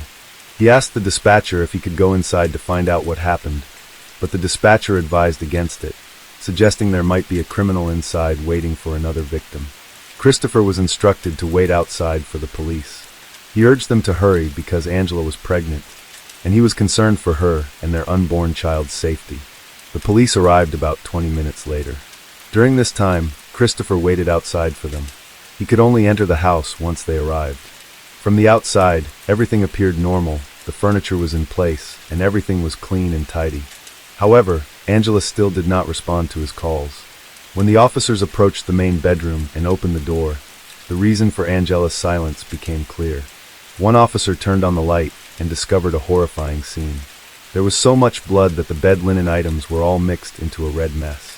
On the bed lay 30-year-old Angela, showing no signs of life. She was stabbed multiple times. During the attack, Angela's 2-year-old son was in the house. He remained silent, and no sounds came from his room. Christopher, alarmed, rushed to check on him, but thankfully he was just sleeping and unharmed, as he was not the killer's target. The other children were with their grandmother that day. Christopher immediately accused Richie of being the one who killed Angela, having no other suspects for who could have harmed Angela so brutally. She had no other enemies. After marrying Richie, Angela had a daughter and a son, who were 10 and 4 years old at the time of the tragedy. Although the judge awarded Angela full custody, but Richie had visitation rights and to be involved in their children's lives. Richie took the kids away for the weekend and intended to contest custody so they could live with him forever. Angela opposed this due to his cruel nature, leading to constant arguments between them. Later, there is evidence that Richie may have been involved in the murder of his ex-wife, Angela. For example, Crystal, Angela's sister, informed the police that Richie had aggressively entered Angela's house after their divorce and said that if he wanted, he could reach her. However, Richie never used physical force in public, so these claims remained unproven. The forensic expert concluded that by the time Angela was found, she had been killed with over 1,000 stab wounds. She had fought desperately against the attack, as evidenced by the cuts on her hands, likely from trying to defend herself. The police quickly observed that valuables in the house were still intact, indicating that the attacker was not motivated by theft, but by a desire to kill Angela. Investigating her personal life, the police noted that Angela and Richie had a hostile relationship and were frequently in conflict. Richie had been discharged from military service for violence against Angela and their children. Relatives of Angela confirmed that the relationship between her and Richie was very strained. Angela avoided interacting with Richie when he came to pick up the children, so Christopher usually handled the exchanges. Christopher detailed the issues between Angela and Richie, expressing his dislike for Richie's aggressive behavior, although he managed to avoid direct conflicts with him. After gathering all the information, the detectives focused on Richie, who became the main suspect. Richie agreed to speak with them and firmly denied any involvement in the incident. Since the evidence collected had not yet been analyzed, they had nothing to confront him with, so they continued questioning him. Richie provided an alibi, stating that he left work around 7 p.m. and went home. His new wife, Cynthia, confirmed that Richie was with her at home the entire night. However, the investigators noticed several wounds on Richie's hands and face that resembled scratches, which could be defensive wounds inflicted by Angela during a struggle. Richie claimed these injuries were from playing with a child. The detectives doubted his explanation and decided to review CCTV footage from the area, requesting the recordings. After reviewing the footage from the cameras that might have captured the criminal arriving to commit the murder, Richie's car was not seen. However, this didn't mean much as the attacker could have gone unnoticed. The police collected DNA samples from Richie for testing and obtained a warrant to search his car. The car's interior was extremely clean, except for a small red stain on the front passenger seat door. Forensic experts collected these materials for examination. Suspicions about Richie increased. He was asked to take a polygraph test. Although a polygraph is not admissible in court, detectives wanted to observe his reaction and behavior during the test. Initially, Richie agreed, but he never showed up for it. Despite his refusal, this was insufficient to arrest him or press charges, so investigators decided to look into his background more thoroughly. All the employees at the hospital where Richie works were aware of the investigation. Despite this, he was fired a few weeks after the investigation started. A complaint was filed against him for pushing an elderly patient. Richie later justified his actions by claiming nervous tension caused by pressure from police officers. Meanwhile, detectives were gathering more evidence of Richie's involvement in Angela's murder. DNA traces were found that matched samples from the suspected killer, Richie, suggesting that he was the one Angela had fought off in her bedroom. Richie declared that maybe the recently time he picked up the kids, he accidentally left a trace of DNA there. However, this explanation seemed implausible since the last meeting was with Christopher, and he and Angela had no contact with each other. The examination confirmed that the drop of blood in Richie's car belonged to Angela's. Richie claimed it might have been from when they were still together, as Angela allegedly had blood pressure issues and occasionally had nosebleeds. However, the blood appeared very fresh. His explanation seemed like attempts to mislead the investigation, revealed many contradictions in his testimony. The police finally arrested Richie for Angela's murder, but he denied all the charges. In March, the police received an unexpected confession from Richie. He mentioned that he had no criminal record and a good background, claiming he wasn't guilty of the crime. However, he was willing to talk about who was actually involved in Angela's death. According to him, during one of their meetings, Christopher proposed an unusual deal. Richie recounted that Christopher suspected Angela of cheating and was convinced she was seeing her lover while he worked night shifts. Christopher suggested catching Angela in the act, which would also give Richie leverage in a custody battle for the children. Richie agreed, and that evening, he called Christopher to pick him up from work. Richie explained that he and Christopher went to Angela's house to confront her and her lover. When they entered the bedroom, they only found Angela, who was sleeping peacefully. Despite this, Christopher unexpectedly drew a knife they had brought for self-defense and attacked her, stabbing her multiple times. Angela woke up and tried to defend herself, but she couldn't. Richie confessed that he was in shock, but he unable to help her. Richie watched the attack, but was too stunned and unable to intervene. Afterward, Christopher warned him not to tell anyone, threatening to kill him if he did. Once Richie regained his senses, he checked Angela's pulse by touching her neck. Suddenly, Angela made a final attempt to fight back, grabbing him with her hands and scratching him before collapsing once more. Terrified by Christopher's warning, fled the scene, and remained silent until the situation directly affected him. Richie said he did not tell this story during his first meeting with the police because he was scared. He stated that Christopher kept threatening him and his family, but no one believed this claim Richie's. The police reviewed the store's surveillance footage and confirmed that Christopher was working the night shift during Angela's death. He was on Marta Street, visible to cameras from 10 p.m. to 7 a.m., and couldn't leave his job. Moreover, Christopher confirmed that he took a taxi home in the morning, and this information was recorded on his mobile phone. Once Richie realized how absurd his story sounded, he began telling more incredible tales. He finally claimed to have witnessed Angela being murdered by a killer wearing a black mask, allegedly hired by an enemy of Angela. He even tried to accuse some of his fellow inmates of attacking Angela, but he couldn't clearly explain the incident of that night. He claimed the killers were overwhelmed with guilt and confessed to him during a private conversation. However, all of this turned out to be fabricated. It was revealed that Richie even paid $500,000 to a prisoner to plead guilty on his behalf. When no one agreed to take the blame, Richie attempted to pay a similar amount to arrange for the murder of Christopher to keep him silent. Fortunately, his fellow inmate ignored this offer. One night, while Richie was in custody awaiting trial, correctional officers noticed him acting suspiciously. After searching his cell, they found a broom handle sharpened on one end like a spear. It was clear he was planning an escape and had made a weapon for this purpose. Fortunately, the plan was discovered in time, and the guards began to watch him more closely.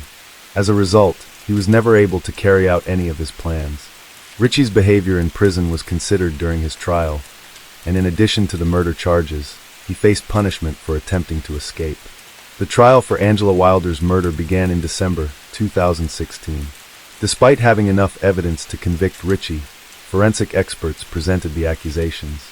Angela's body was found on the morning of November 14, 2015. She was lying face up on the bed, covered in blood. A drop of blood found in Richie's car matched the DNA of Angela. Additionally, DNA under her fingernails matched Richie's, providing irrefutable evidence of his guilt. Although Richie's lawyer tried his best to defend his client, the case documents provided by the prosecutor's office were too convincing. Consequently, the jury found Richie Wilder guilty of premeditated murder.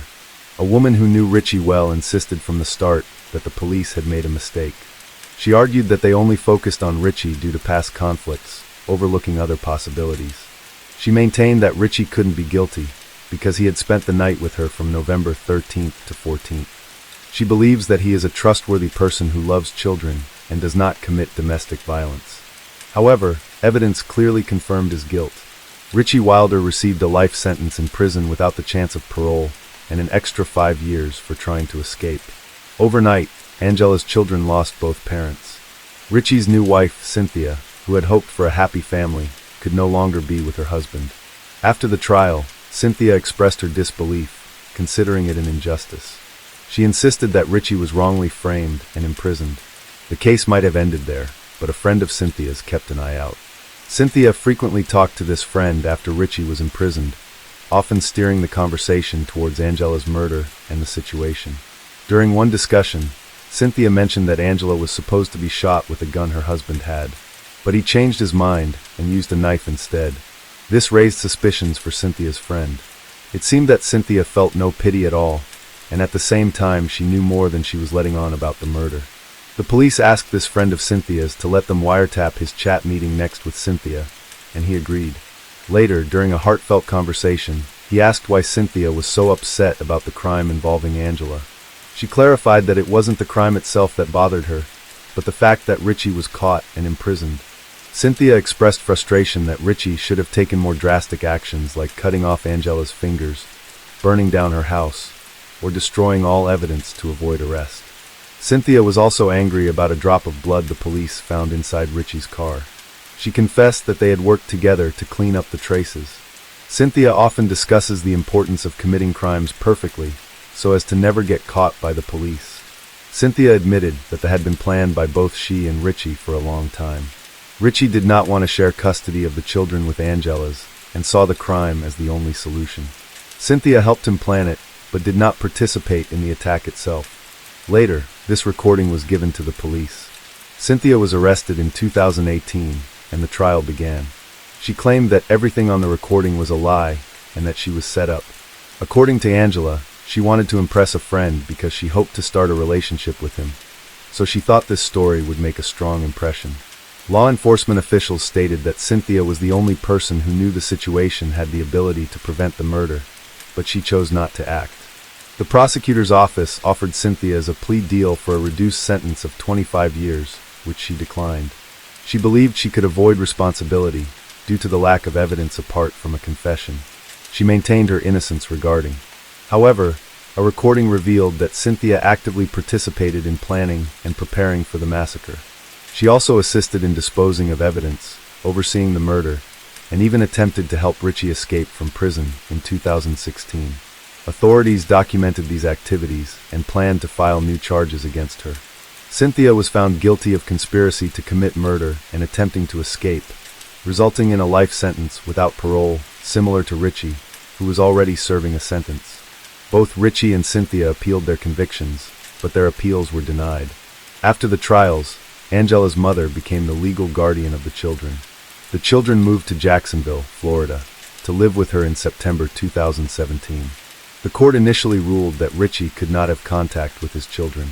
However, this decision was later revised, allowing the children to decide on contact once they reach adulthood. Case 6. Diana Maria Kier Lopez Pinal was born on August 12, 1998, in Madrid, to parents Diana Cristina Lopez Pinal and Juan Carlo Kier. She has a younger sister named Valeria. Her family was wealthy, and everyone in the family was very close-knit. But their lives hit a snag in 2013 when Diana's parents divorced. However, the father still visits his daughter regularly on holidays. In the summer of 2016, Diana, her mother, and her younger sister spent their vacation in the small coastal town of Apab du Caramal, a place they had visited many times before. The town, with a population of around 10,000, is a quiet and picturesque retreat away from the hustle and bustle of city life. On the evening of August 21st, Diana told her mother that she was going to meet her friends at Valenclin Park to celebrate the feast of the Virgin Carmen. The park was close to their vacation cottage, and Diana often walked there. Her mother gave her permission to go. Diana spent a fun evening with her friends, she unaware that it would be the last time they would see each other. At around 2:30 a.m., she said goodbye to her friends and began her home. On the way, she ran into a friend, Paso D. Ariel, near her favorite pizzeria. He was the last person to see Diana that night. The next morning, August 22nd, 2016, became a nightmare for Diana's mother, Christina. When she realized her daughter hadn't come home from the party, she grew concerned. Diana's phone was off, which only added to her worry. Without hesitation, Christina contacted the police and reported her daughter missing. According to Christina, Diana didn't have any serious emotional or mental health issues, despite her parents' divorce when she was younger. Police opened an investigation into Diana's disappearance, looking into the mysterious circumstances surrounding her disappearance. Diana's disappearance is a mystery that investigators must unravel. Their first clue came from the last message she sent to a friend in Madrid via WhatsApp. In these messages, Diana mentioned a stranger who was stalking her and shouting strange phrases, causing her to feel scared. Unfortunately, these were her last messages, after which she stopped replying to her friend's messages. During their search, they found a black hair band along the road that resembled the one Diana was wearing that night. Although this was the only evidence found at the scene of her disappearance, it gave investigators a clue to work with. Diana's friends had no information about her disappearance. Additionally, there were no CCTV cameras in the area where she was last seen. The street was dimly lit and deserted, with only a few garages and an old nightclub. Although some people reported seeing Diana get out of a car with 3 men and then get into another car, but these were not corroborated. The investigation into Diana's disappearance considered 2 primary theories. One possibility was that she was kidnapped by someone she knew. The other theory is that she was the victim of a random attack by a mentally unstable individual. Diana's mother proposed a third theory, speculating that her daughter might have been taken away by boat. New information emerged when Diana's friend and ex-boyfriend revealed that she had met a man from Morocco and purchased hashish with him. However, this detail only added to the complexity of the case. The media reported that the clothes Diana wore on the evening of her disappearance had been found, but her mother disputed it, saying it was not true. Several factors suggest that Diana did not leave voluntarily. Her credit cards and identification were still in the house. It suggests Diana's disappearance was forced, but the case remains unsolved and remains a mystery. After Diana vanished, the media reported on a fight between Diana and her mother that had occurred just days before. The press claimed that Diana had a nervous breakdown and needed medical attention. Her sister Valeria was also hospitalized with similar symptoms. To avoid conflict, the court awarded custody of Valeria to her father. The decision was made as a precaution, due to the stress of Diana's disappearance. The father and Valeria left town, sparking rumors that the family was hiding something. Diana's friends revealed that running away from home was not unusual for her sisters, especially 16 years old Valeria. The family dynamics were complex, and arguments between the mother and daughters were common. This information raises a question: If Diana regularly left the house without any problems, why was her mother so worried this time?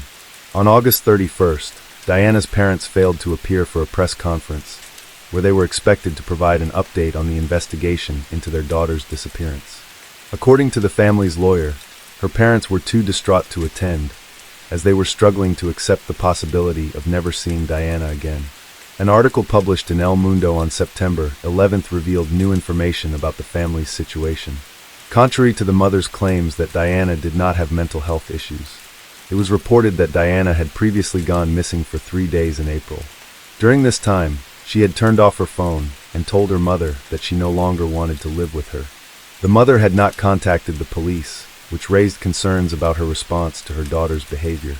Letters exchanged between Diana and her younger sister Valeria were also made public, shedding light on the emotional struggles both girls were facing. Valeria had been hospitalized multiple times in the past year, including one instance where she had to have her stomach pumped due to an overdose of prescription medication. Prosecutors have launched a new investigation into the alleged abuse of Valeria, the youngest daughter of the family, due to the lack of progress in the case of Diana's disappearance. The investigation into Diana's disappearance is currently in progress and is moving forward quickly. Forensic experts have analyzed several items belonging to Diana, including her toothbrush, comb, computer, diary, and prescription medication.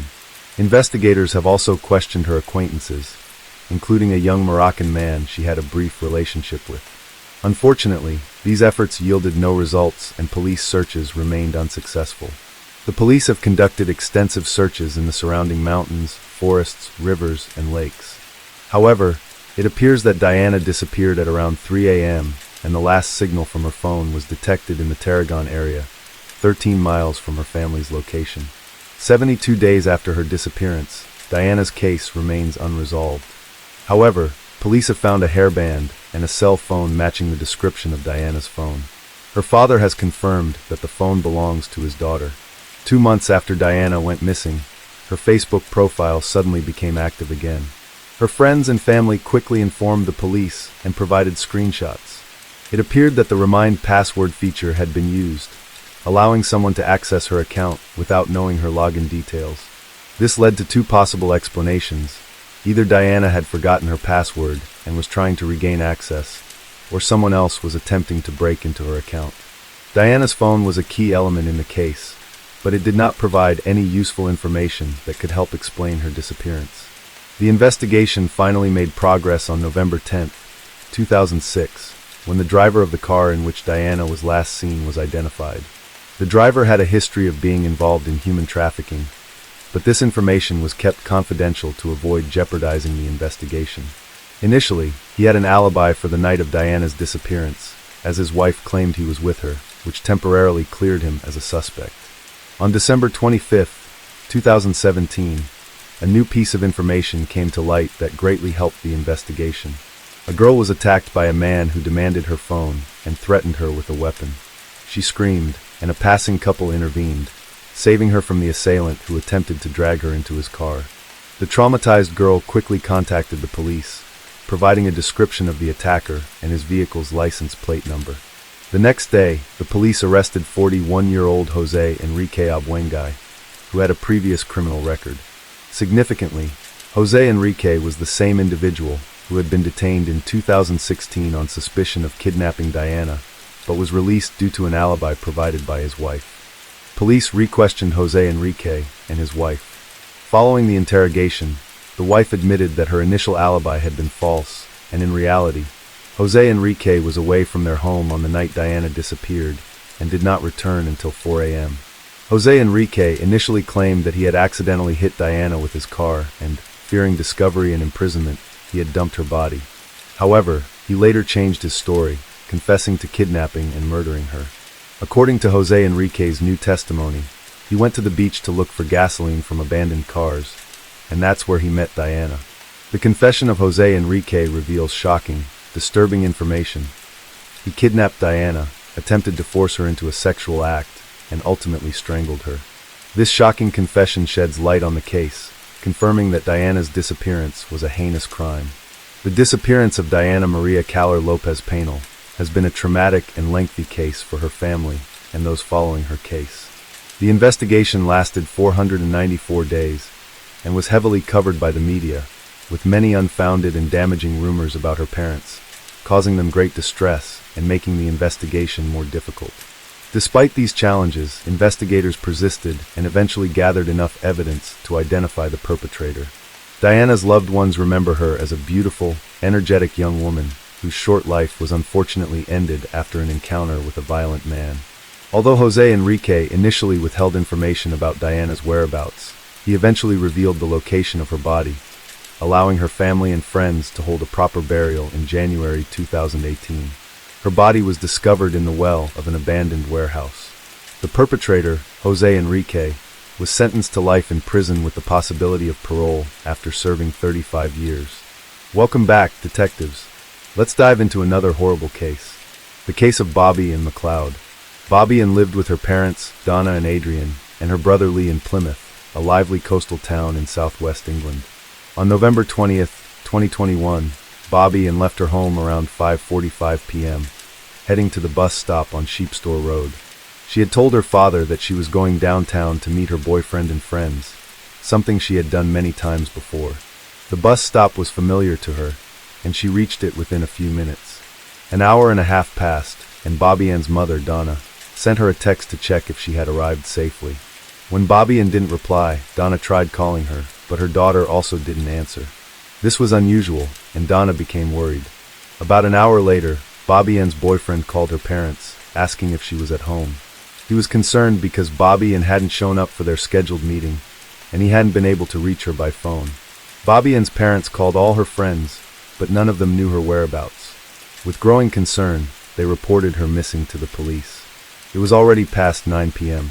The next morning, November 21st, police along with McLeod's family and volunteers began a thorough search of the area. Flyers with Bobby Ann's picture were distributed across the city, and her disappearance was shared on social media and local news outlets. Bobby Ann's brother, Lee, made a desperate plea on social media, urging everyone in Plymouth to help search for her. He asked people to report any information or sightings to him. The police investigation revealed that Bobby Ann had planned to take a bus downtown, but she never boarded it. However, a local resident came forward, stating that he had seen Bobby Ann at the bus stop the previous evening. This new information confirms that Bobby Ann did indeed arrive at the bus stop, but did not get on the bus for unknown reasons. Further evidence was found when police discovered Bobby Ann's wireless headphones in the walkway behind the bus stop. The area was sealed off, and police officers conducted a meticulous search of the surrounding area, scouring every inch for potential clues. Evidence was collected along the girl's usual route from her home to the bus stop, as well as on surrounding streets. Since Bobby Ann was last seen at the bus stop but never boarded the bus, and her headphones were found nearby, authorities suspected she might have been kidnapped. Investigators attempted to locate her cell phone, which was detected within the city limits, but they couldn't pinpoint its exact location. All calls to her number went straight to voicemail. The police eventually found Bobby Ann's phone. On November 22nd, police, family members, and volunteers conducted a thorough search of the area surrounding Bobby Ann's home, but unfortunately, no leads were found. The following evening, November 23rd, the police announced the discovery of a woman's body at Bevazen Beach, approximately 8 miles from the bus stop where Bobby Ann was last seen. The body was found in a wooded area near the shore, about half a mile inland. The body found was indeed Bobby Ann's. Her death was a devastating blow to her loved ones. A vigil was held in her memory near the bus stop where she was last seen, and the family expressed their gratitude to everyone who attended. During the vigil, Bobby Ann's mother, Donna, sent heartfelt love to her daughter. On behalf of her family, she expressed gratitude to everyone for coming together during this difficult time. She admits that although their beautiful Bobby Ann's life was taken, she will always be remembered. Bobby Ann McLeod's brother, Lee McLeod, paid a heartfelt tribute to his sister by sharing a childhood photo of the two of them. The picture showed the siblings smiling and wearing their primary school uniforms. In a message accompanying the photo, Lee expressed his grief and love for his sister. He wrote, "You didn't deserve this. You were a beautiful and talented girl, and I'm grateful to have had you as my little sister. I'll always treasure the adventures and journeys we had. Rest easy now." The police investigation revealed that Bobby Ann's body was found naked, but the medical examiner found no evidence of rape. However, she had suffered severe head and facial injuries, including 14 lacerations. The investigation has made progress. A man who walked into the police station on November 23rd, the same day the body was found. At 1:17 p.m., he approached the police and offered to provide information about the missing girl, stating that he wanted to help the police and her family. That man was Cody Ackland, 24, admitted to the crime. He confessed to kidnapping and killing Bobby and providing details of the offense. Cody lived fairly close to the bus stop where Bobby was last seen, and he was taken into custody as the prime suspect. Cody confirmed that he had abducted Bobby from the bus stop, despite never having met her before the evening of the incident. Cody Ackland was a talented musician and guitarist in a local indie rock band, but he had a dark secret. Behind his charming facade, Cody was fascinated with serial killers and had a list of idols that included notorious murderers such as Joseph D'Angelo Jr., Andre Chikatilo, Ivan Milat, Fred West, and Tommy Sells. However, he worshipped a criminal he considered a hero, Ted Bundy, who confessed to killing at least 30 people. Cody's obsession with Ted was evident in the content he consumed. Investigators found 3,216 images on his phone, many of which were disturbing and reminiscent of horror movies. In the lead-up to a young girl named Bobby Ann's death, Cody's internet searches became increasingly focused on serial killers and crimes. He also researched remote locations on Dartmoor, potential weapons, and browsed online stores for items such as baseball bats, ski masks, and waterproof clothing. However, his clandestine activities eventually led him to commit a serious crime. In a tragic twist of fate, Bobby unknowingly crossed paths with Cody. On the evening of the incident, Bobby arrived at the bus stop around 6:15 p.m. Cody, who was driving his Ford Fiesta in the area, spotted her and decided to target her. According to Cody's own confession, Bobby Ann's resemblance to his ex-girlfriend was merely a coincidence and not the reason for the attack. In reality, Cody had been planning to carry out a violent act for some time and was simply looking for a victim.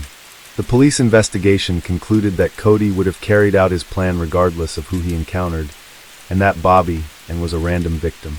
Cody parked his car behind a bus stop after spotting Bobby Ann. He observed her for a few minutes to ensure no one else was around. Then, he retrieved a hammer he had previously purchased and crept up to Bobby Ann, striking her twice in the head. Believing she was dead, Cody returned to his car and began to leave the scene. However, as he drove away, he noticed that Bobby was alive and attempting to get up.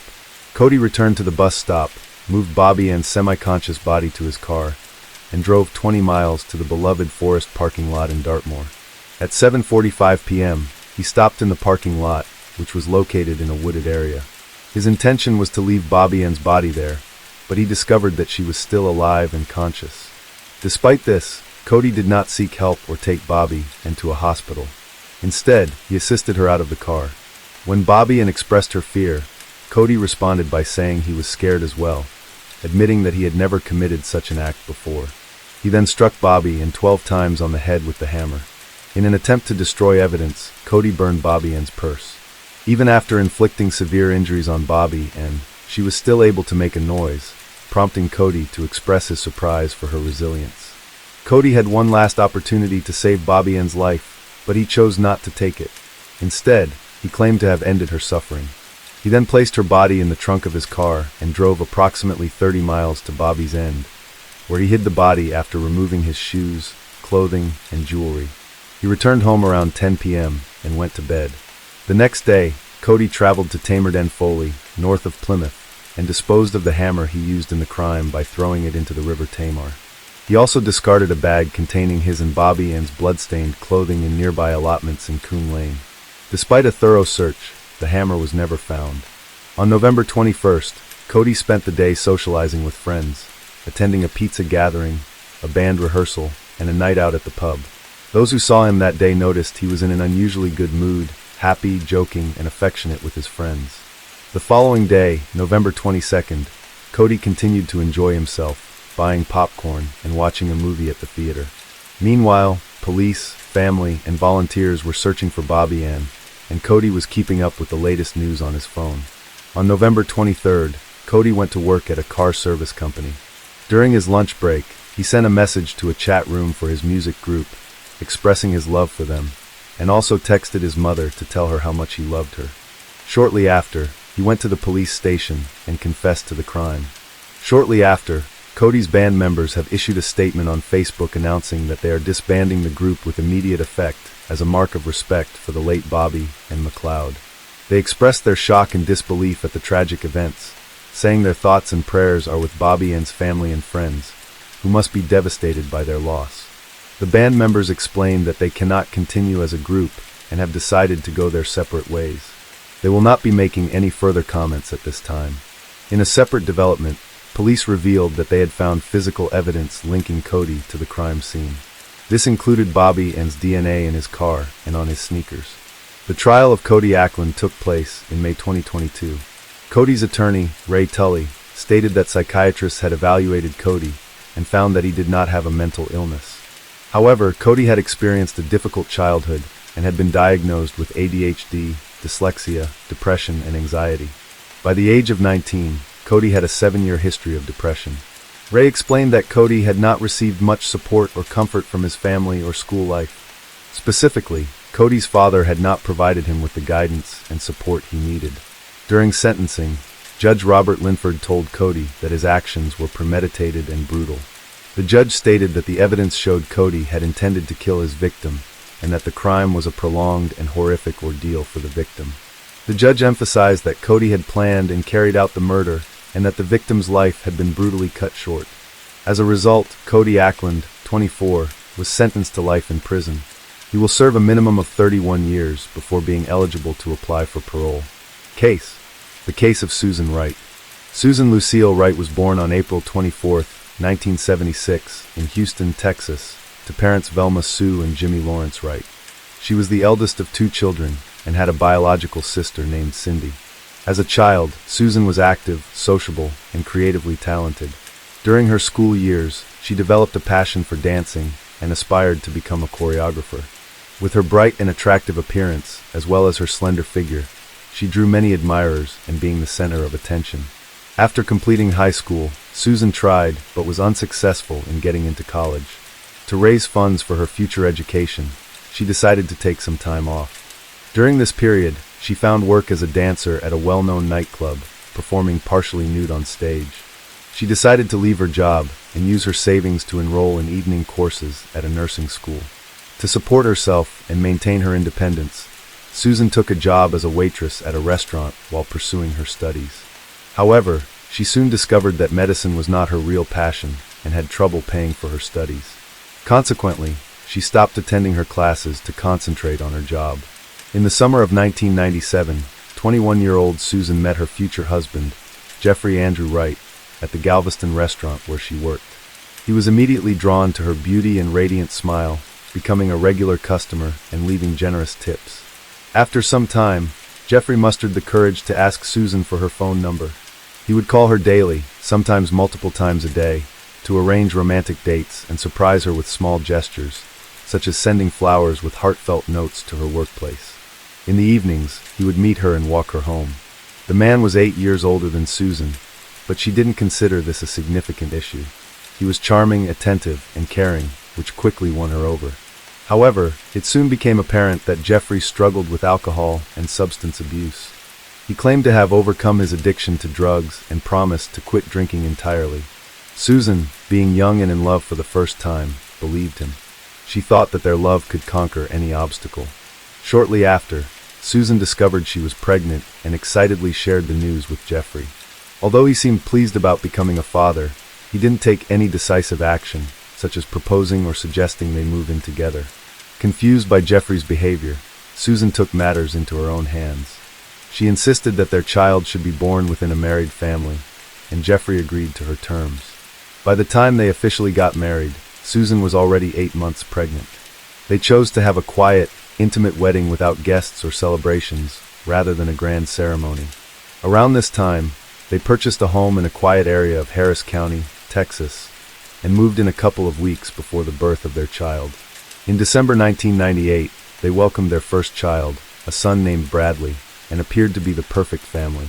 In 2001, Susan became pregnant again, and in the spring of 2002, she gave birth to a daughter named Kay. The family had a small dog named Buck, a comfortable family car. Jeffrey worked at a local construction company, and after the children were born, Susan became a stay-at-home mom by mutual agreement. She took care of the kids and created a cozy home environment. The neighbors said that Mrs. Susan was a kind person, friendly, sociable, a caring mother, and a loving wife. However, it was later revealed that the reality of their family life was far from perfect. Her husband was extremely demanding in every aspect of their lives. Susan's days were filled with cleaning, doing laundry, and cooking. Jeffrey demanded freshly cooked meals every day, prohibiting her from preparing meals in advance or reheating leftovers. Maintaining a perfect and clean home was a challenging task, especially with two small children. Additionally, Jeffrey required his clothes to be washed almost daily, as he refused to wear the same item twice. If Susan failed to meet these expectations, she faced insults, humiliation, and even physical abuse.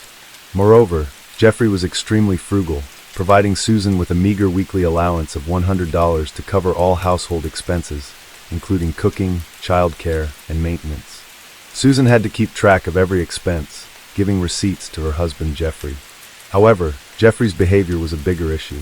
Despite promising to quit drinking, he continued and started using drugs, downplaying it as light doping for work stress. The substances made him aggressive, causing him to harm Susan and their son. Jeffrey denied his behavior was a problem, claiming Susan knew about his substance use before marriage. His parents sympathized with Susan, but felt powerless to intervene. After moving in together, Jeffrey's behavior became increasingly aggressive, leading to physical, emotional, and intimate abuse. He initially apologized, but the violence became regular. Jeffrey would often go to the gym 3 times a week to practice boxing as a stress relief measure. He looked forward to sharing this activity with his son when the boy was older. On January 13, 2003, Jeffrey returned home from the gym agitated and on edge. As Susan prepared dinner, he attempted to teach their 5-year-old son some boxing moves but lost control and struck the child, causing the boy to burst into tears. Susan pretended not to notice the incident, but it was the last straw for her. Following dinner, she put the kids to bed. Meanwhile, Jeffrey stayed in the bedroom, where he continued to take drugs. There are different accounts of what happened next. According to Susan, when she went into the room, Jeffrey assaulted her, attempted to rape her, and tried to stab her with a knife. She claimed she fought back in self-defense after managing to take the knife from him. The events that followed are unclear, with different accounts of what happened. According to Susan, when she entered the bedroom, Jeffrey tried to attack her, sexually assault her, and kill her with a knife. However, she claimed she managed to grab the knife and defended herself, leading to a fight. Her story changed multiple times, but the version told in court, based on the investigation, was considered more believable. Susan decided to use her dance skills to distract her husband and lower his guard. Wearing a short silk robe over her bare body, she put on a seductive show for Jeffrey. She then suggested a role-playing game that involved tying him up, which he agreed to. Using 3 of Jeffrey's neckties, she bound his hands and one leg to the bed. She used the silk belt from her robe to secure his other leg. With Jeffrey immobilized, Susan created a makeshift gag using her underwear, pretending it was part of the intimate game. To set the mood, she lit candles and turned off the lights. Jeffrey was tied to the bed with a gag in his mouth, unable to move or speak. The room was dimly lit. Jeffrey poured hot wax from a candle onto Jeffrey's chest, which was painful but initially seemed like part of a game they were playing. However, when she poured wax onto his genital area, the pain became unbearable. Jeffrey tried to free himself and scream, but he couldn't. His wife, Susan, took a small sharp knife from the kitchen and began stabbing him repeatedly, starting at his groin and moving up his body, slashing his genitals, legs, abdomen, chest, arms, neck, and face. She began slowly, expressing her grievances with each stab, recounting the insults, humiliations, and abuse she had suffered. As she continued, Susan began to cry and stab faster. Experts later counted 193 shallow knife wounds on Jeffrey's body. Most of these wounds were not fatal, and Jeffrey was conscious for most of the ordeal. Susan's actions suggested she was in a state of extreme emotional distress. Her lawyers argued that she was in a state of affect, unable to stop even when Jeffrey showed no signs of life. She had not considered what she would do next or how she would handle the body. Shallow grave in the backyard, she sat next to her husband's body on the floor for hours. Eventually, she looked around the blood-covered bedroom and knew she had to act before dawn. She carefully checked outside through the window, ensuring the coast was clear. Her gaze landed on a shallow pit in the backyard that Jeffrey had dug for a fountain over the weekend. A plan formed instantly. This pit would become her despised husband's grave. To move the body, Susan used a garden wheelbarrow. This raised questions for investigators, as a petite woman was able to single-handedly lift and transport a man twice her weight out of the house. Suspicions of an accomplice arose but were never confirmed. Under the cover of Susan discreetly relocated the body to the pit and covered it with a thin layer of soil. She then cleaned up, removing the blood-stained curtains and bed linen, placing them in trash bags and dispersing them in different bins. The blood-soaked mattress was flipped over, as Susan was unsure how to properly clean it. She spent the remaining time until dawn scrubbing blood from the floor, walls, and carpet. Scrubbing the carpet is a big deal, with a large stain that couldn't be removed. In an attempt to eliminate any evidence of the violent confrontation, Susan applied bleach to the affected area, hoping the chemicals would destroy any remaining traces. Susan made a distressing call to her husband's parents in Austin, Texas. She was emotional as she recounted events. Her husband, under the influence, had physically assaulted her and their son, spilled bleach on the carpet, and then ended their relationship before leaving. Jeffrey's parents were shocked and concerned by the news. Although they were aware that their son had his flaws, they felt genuine sympathy for their daughter-in-law. However, when they learned that he had hit their grandchild, they immediately offered for Susan and the children to come and stay with them. Despite their willingness to help, the young mother declined their offer. She added that she planned to file a police report and reveal all the incidents that had occurred at their residence. 2 days later, Susan visited the police station as her husband's sudden disappearance raised increasing concerns and action was necessary. Susan reported that she and her children had been victims of domestic violence perpetrated by her husband and required protection.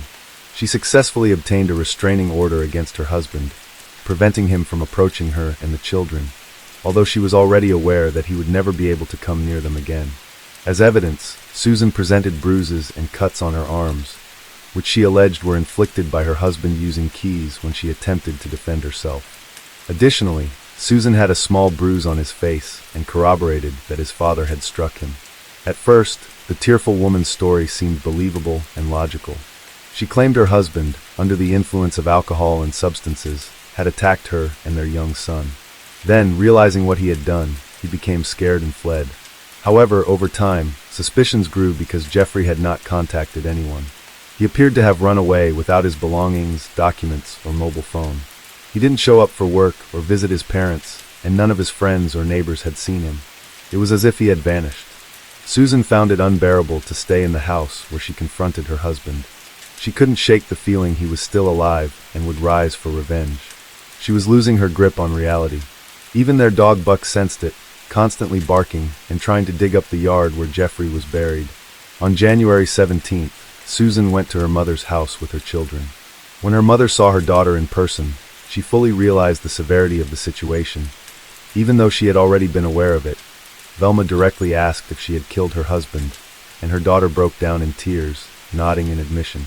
The daughter then confessed to the crime, revealing the location of her husband's body, and repeatedly expressed uncertainty about what to do next. Following her mother's advice, Susan reached out to lawyer Neil Davis the next day and confessed to killing her husband and attempting to cover up the crime.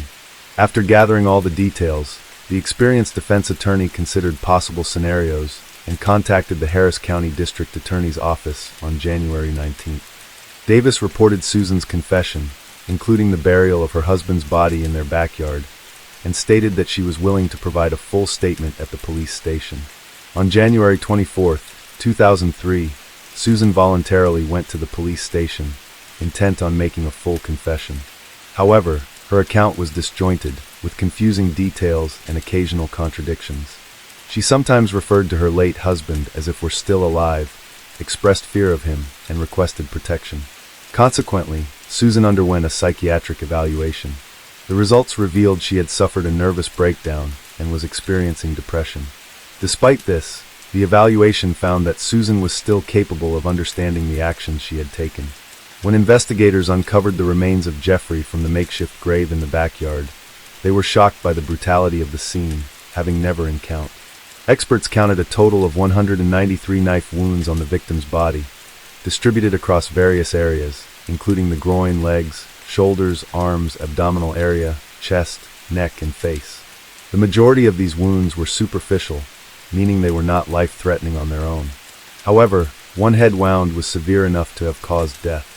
The large number of superficial wounds suggests that the victim endured a prolonged and agonizing death, likely while still conscious, as his wife repeatedly stabbed him with a small knife. The victim's wrists and ankles showed deep marks from the ties and belt used to bind him. These injuries indicated that the victim had attempted to free himself but was unsuccessful. The ties and belt were still on the body when it was found. Additionally, there were traces of candle wax on the victim's chest and groin area. Susan claimed that the candle wax was an accident, resulting from her husband knocking over a lit candle. However, the prosecution argued that the hot wax was more likely used as a form of torture to inflict suffering on the bound victim. Furthermore, the victim's mouth contained his wife's underwear, which acted as a gag to prevent him from screaming or calling for help. Toxicological tests showed the deceased had alcohol and several controlled substances in his system, which could have led to aggressive and irrational behavior. Initially, the bedroom where the confrontation occurred seemed normal, except for a large bleach stain on the carpet.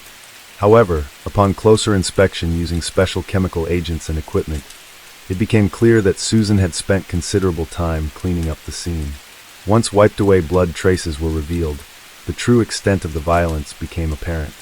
Blood was found throughout the room, including on the ceiling, and the mattress was saturated with it. The trial began in late February 2004, with Susan having already spent a year in custody. Her children were being cared for by her parents and sister Cindy. Her lawyer was well prepared, having worked extensively with Susan to build her case. During the trial, Susan frequently broke down in tears as she recounted the events of that horrific night and the abuse she suffered leading up to it. She claimed to have endured years of cruelty and violence at the hands of her husband. The defendant, Susan, claimed that on the evening of the incident, her husband returned home from training in an agitated state. He began demonstrating boxing techniques to their 5-year-old son, Bradley, and said the boy would also take up boxing. When Bradley refused, his father hit him in the face.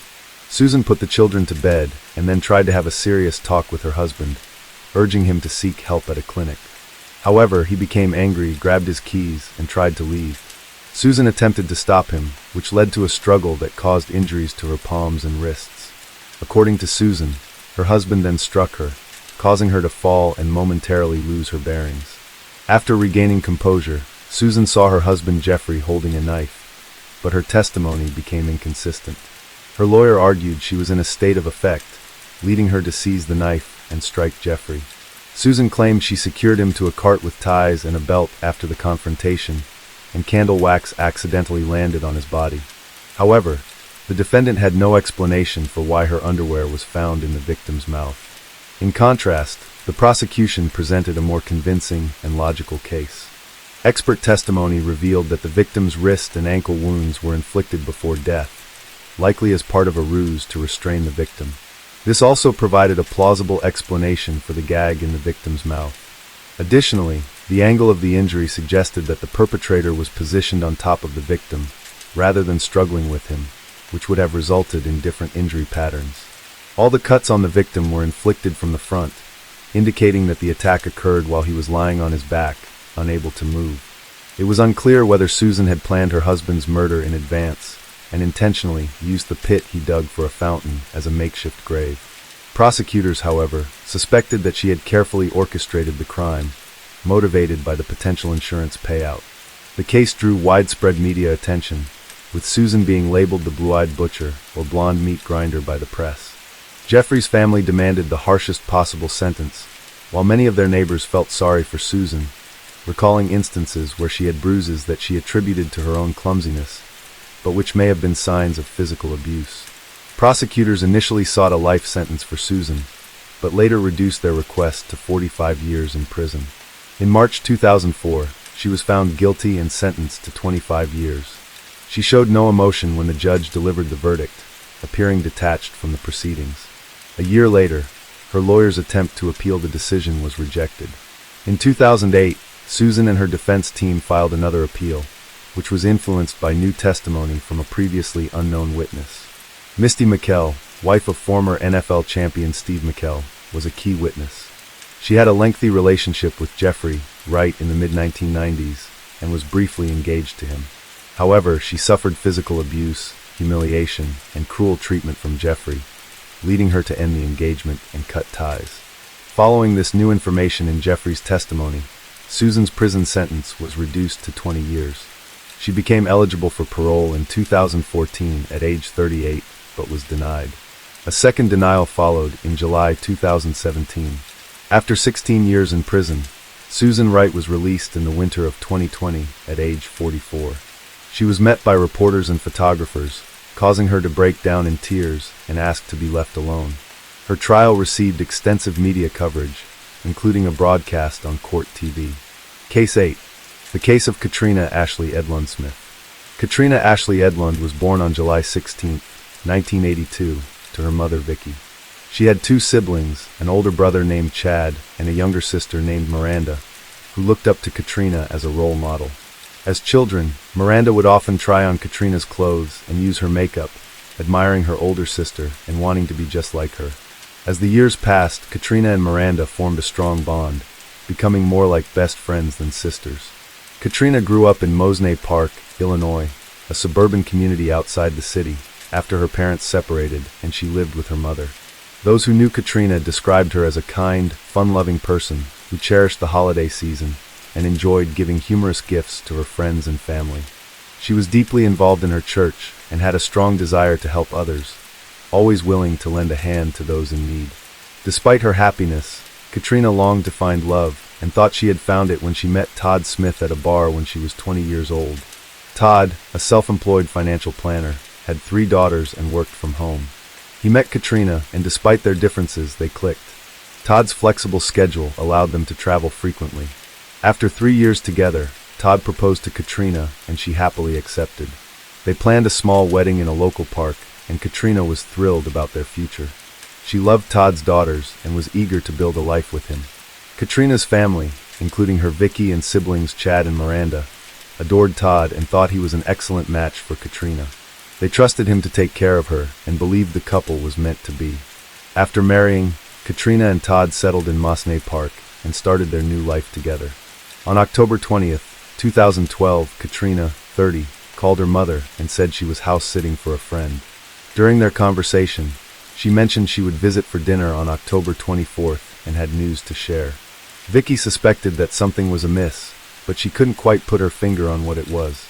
Before ending their phone call, Vicky promised Katrina that she would cook her favorite meal, chicken and dumplings. Tragically, Vicky would never get the chance to keep that promise.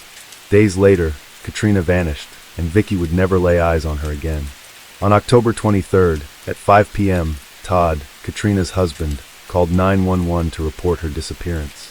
He told the dispatcher that Katrina was house-sitting for a friend and that he had been trying to reach her for hours without success. When he drove to the house, he found it empty. Katrina's siblings, Miranda and Chad, were alarmed when they heard the news. Chad, who was undergoing military training in Oklahoma, immediately flew to Illinois to help search for his sister. On the evening of the 23rd, a concerned citizen notified the police about an abandoned vehicle near Rock River.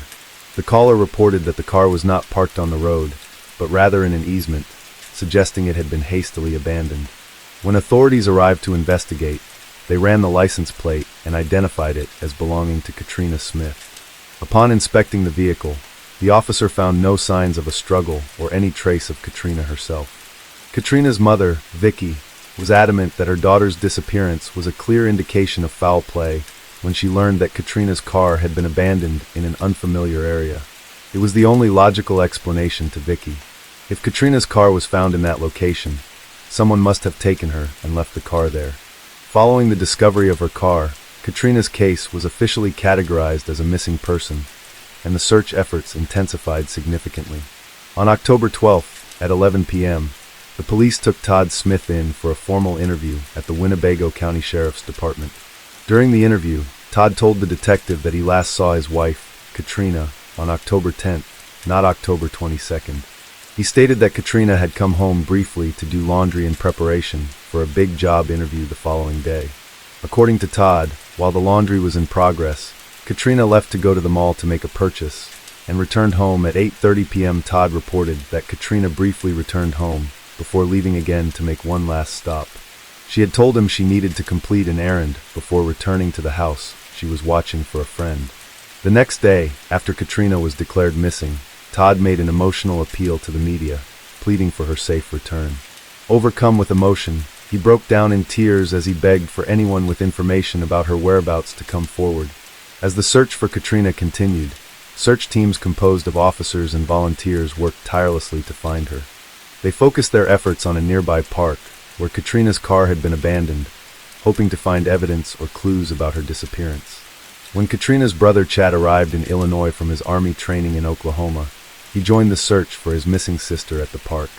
With his military background, Chad took charge of the search party. He created a map, divided the volunteers into teams, and coordinated their efforts to ensure a thorough search. As the search continued, the officers employed a methodical approach, using dogs and walking in straight lines to cover as much ground as possible and detect any potential evidence, no matter how small. Meanwhile, Katrina's mother Vicky focused on spreading awareness about her daughter's disappearance. She posted missing person flyers at gas stations, convenience stores, and lampposts throughout the town, hoping to reach as many people as possible. Despite her overwhelming grief and fear of finding her daughter's body, Vicky was determined to keep searching for Katrina, even if she couldn't participate in the physical search herself. Todd, Katrina's husband, was overcome with emotion during this difficult time. Chad, trying to be supportive, urged Todd to stay strong and focused on finding Katrina. He stood by Todd's side, sympathetic to his brother-in-law's grief. Meanwhile, the police investigation turned up some disturbing clues. An officer found Katrina's purse near her abandoned car, and as he searched further down the road, he discovered more of her belongings, including her cell phone and bloody towels. It was clear that someone had deliberately discarded Katrina's possessions as they drove away from her car. Unfortunately, the police still had no idea where Katrina was, but they feared the worst. The recovered items were sent to the crime lab for analysis, and the police awaited the results with bated breath. As the police searched for clues, they explored every aspect of Katrina's personal life to understand what might have led to her disappearance. They wanted to know if she had any relationships outside her marriage, was involved in gambling or drugs, and what her daily routines were like.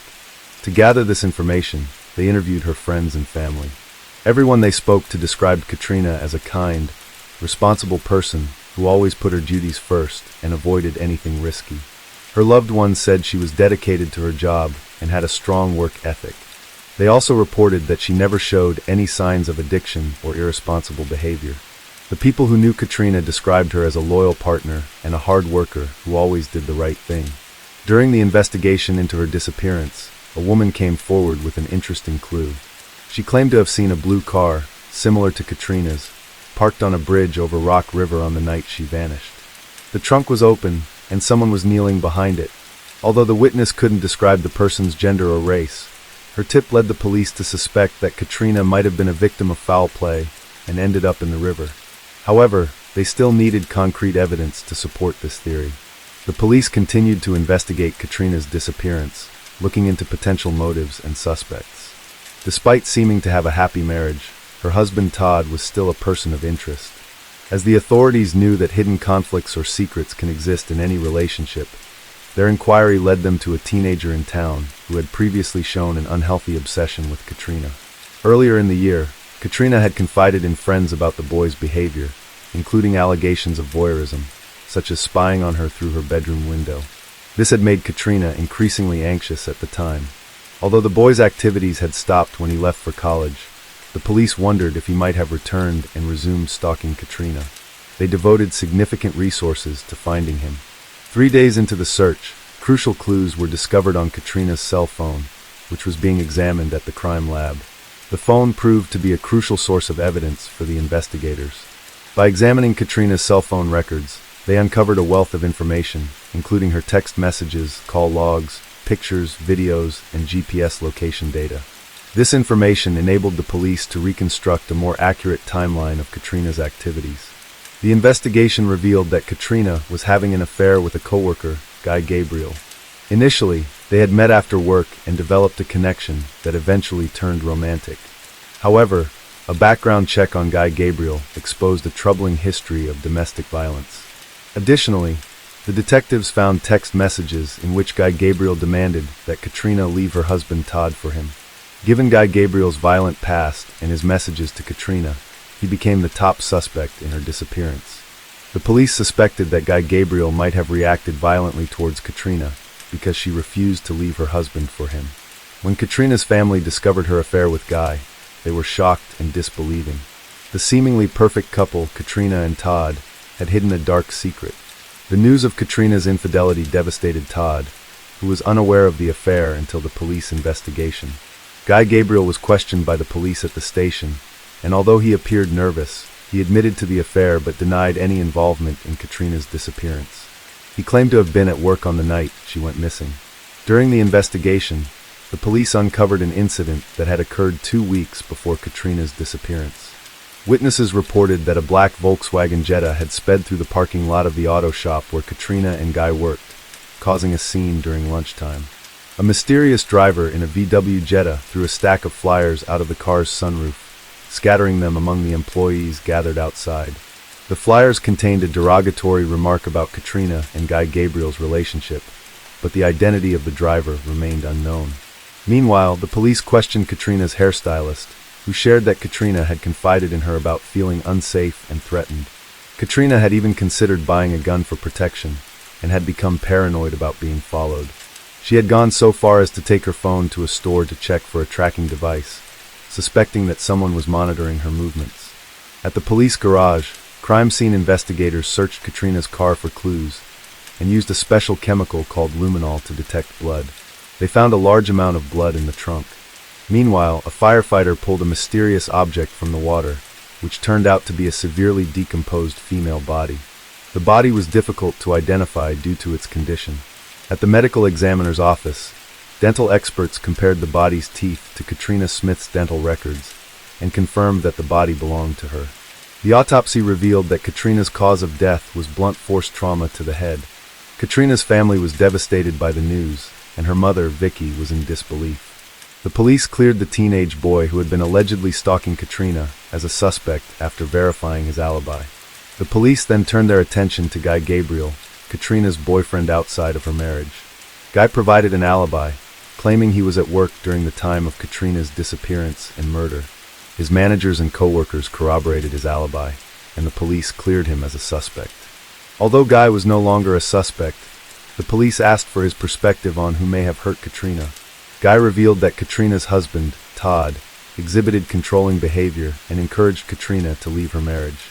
The police investigated Katrina's marriage and discovered several concerning details, including Katrina's desire to divorce Todd, her meeting with a divorce attorney, and her separation from Todd.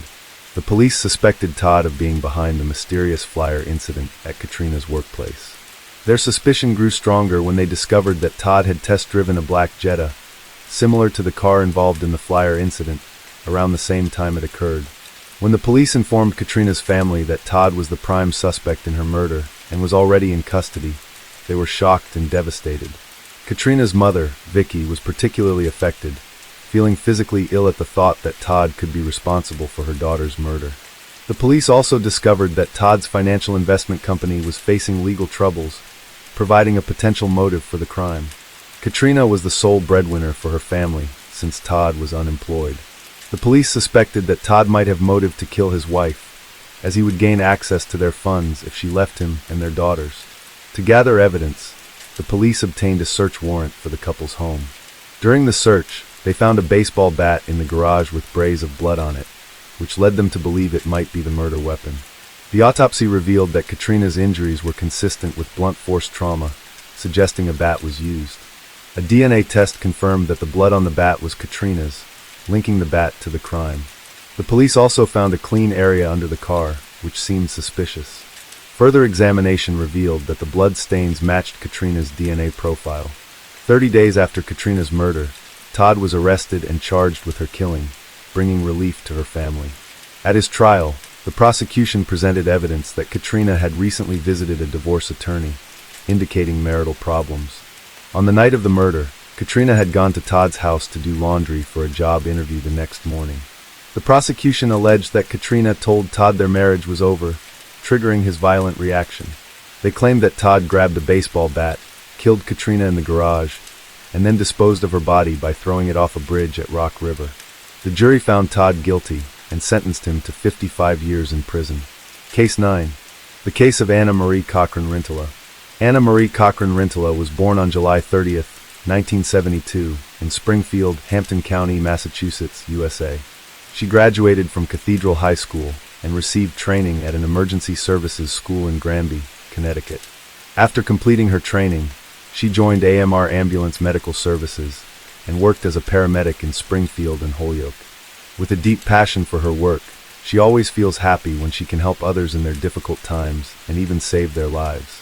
While working, Anna Marie met Cara Rintola, a fellow paramedic. The two have completely opposite personalities. Cara is calm, while Anna Marie is natural and open. Yet in 2004, they married, marking one of the first same-sex marriages in the United States. They later adopted a baby girl named Brianna. However, their marriage was not always smooth. On the evening of March 28, 2010, they had an argument over the phone.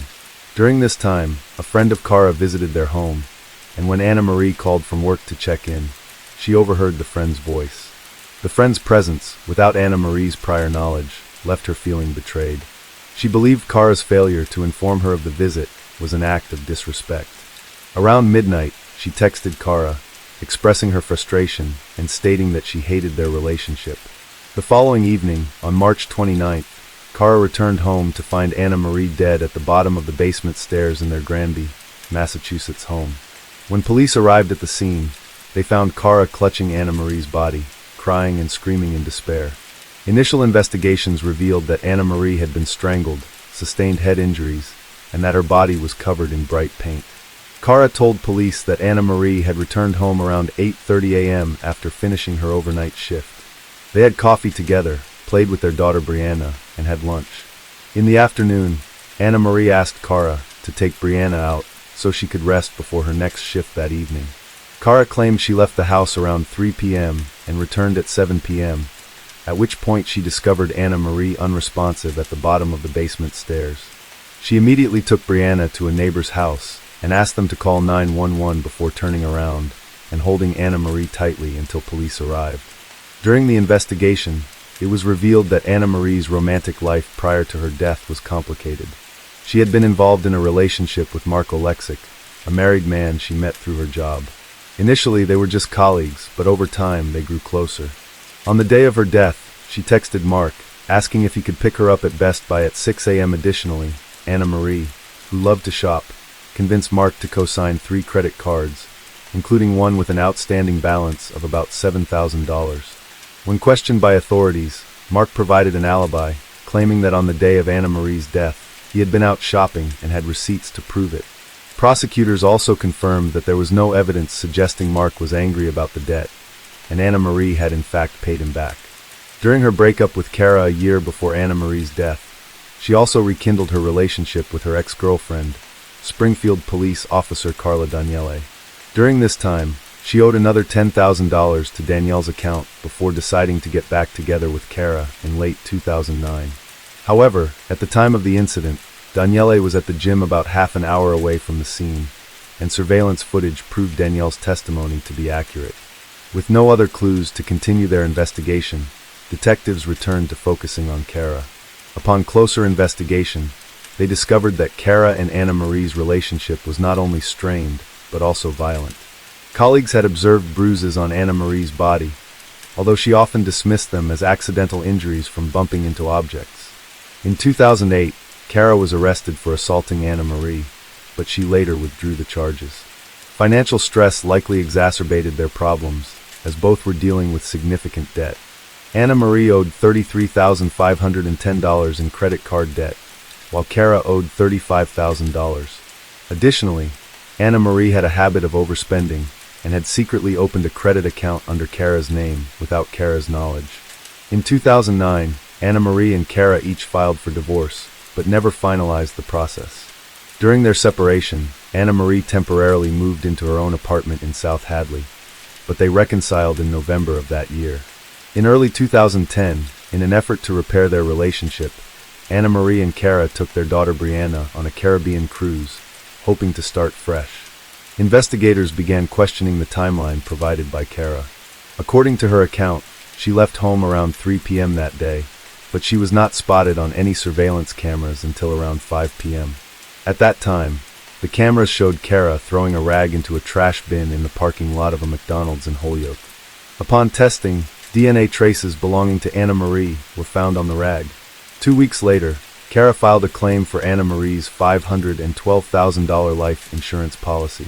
The payout, however, was delayed due to objections from Charles Cochran, Anna Marie's brother, and the contingent beneficiary. Charles argued that Kara should not receive the money because she might have been involved in Anna Marie's death. Following the incident, Kara took a leave of absence from work and moved in with her mother and stepfather in Narragansett, Rhode Island, along with her daughter Brianna. She explained that she was not mentally fit to return to the home she had shared with Anna Marie. 6 months later, she sold the house and returned to work for the Ludlow Fire Department. During this period, she stayed with friends in Springfield and traveled back and forth between Rhode Island and Springfield to stay with her parents and Brianna when off duty. In April 2011, Kara resigned from her position and permanently moved to Narragansett to work full-time. Massachusetts State Police Detective Jamie McGarrion, the lead investigator in the case, stated that when he arrived at the scene around 7:20 p.m., Anna Marie's body was already stiff. However, the paint spilled across the scene was still wet, leading him to suspect that someone had tampered with the scene after Anna Marie's death. This unusual detail suggested that the crime scene had been deliberately staged to appear like a break-in. The paint seemed to have been used to cover bloodstains, and a nearby overturned 5-gallon can of paint was found. Additionally, a former medical examiner concluded that Anna Marie likely passed away sometime in the late morning to early afternoon. This raises the possibility that Kara was home at the time, making her testimony even more doubtful. Despite largely circumstantial evidence, Kara was arrested and charged with murder in October 2011. She is currently being held at the Western Massachusetts Regional Women's Correctional Center in Chicopee. Her first 2 trials, in 2013 and 2014, ended in mistrials due to deadlocked juries. However, in her 3rd trial in 2016, prosecutors presented evidence from an expert on paint drying times, as well as angry text messages exchanged between Kara and Anna Marie the night before the incident. They argued that Kara tried to fabricate an alibi by taking her daughter out after the crime. Prosecutors contended that on the day of the murder, Kara and Anna Marie had a heated argument, during which Anna Marie fell down the stairs. In a panic, Kara, frightened by a judge's warnings months earlier that Child Protective Services would intervene if the fights continued, strangled Anna Marie. Faced with the choice of calling for help and risking prosecution, losing her home, daughter, and livelihood, or attempting to cover up what happened, Kara allegedly opted for the latter. This time, the jury convicted Kara of first-degree murder, and she was sentenced to life in prison without parole. However, that ruling was overturned in 2021, when a higher court determined that expert testimony about paint drying times was unreliable, leading to a retrial. Kara, who continues to maintain her innocence, made her 4th court appearance on September 6, 2023. During this trial, prosecutors focused on the timeline of the incident and did not call any experts to testify about the paint found at the scene. Kara's defense team countered the timeline with testimony from their own medical expert, who asserted that Anna Marie could have died after 3 p.m. that day. After a month-long trial, on October 5, 2023, Judge Francis Flannery of the Hampshire Superior Court delivered the verdict. Kara Rintola was found guilty of voluntary manslaughter, a lesser charge compared to first-degree murder. The key distinction between these 2 charges lies in intent. First-degree murder requires a clear, premeditated plan or extreme cruelty, whereas voluntary manslaughter refers to an unplanned killing that occurs in the heat of passion or during a sudden confrontation. The sentencing terms for the 2 crimes are also completely different. While first-degree murder carries a life sentence without the possibility of parole, intentional manslaughter carries a maximum sentence of 20 years. Ultimately, Kara Rintola was sentenced to 12 to 14 years in prison, minus credit for time already served. Brianna, their daughter, is currently living with Kara's parents and occasionally visits her in prison. Since Anna Marie's death, Kara and her parents have refused to allow Anna Marie's parents to see Brianna. Recently, a judge in Rhode Island granted supervised visitation rights to Anna Marie's parents, Lucian and William Cochran, who live in Springfield and often care for Brianna. Years after Anna Marie's murder, the people of Massachusetts remain shocked and saddened by the tragedy. Russell Anderson, chief of the Granby Fire Department, who had employed both Anna Marie and Kara as EMTs, stated that both were excellent employees who always performed their duties well. He shared that he wanted Anna Marie's attacker to be brought to justice, but admitted he could never have imagined the perpetrator would turn out to be her partner. 40 years ago, an American teenager was found bludgeoned to death in a cemetery in New Jersey. Her face was so badly injured that it was impossible to identify her at the time.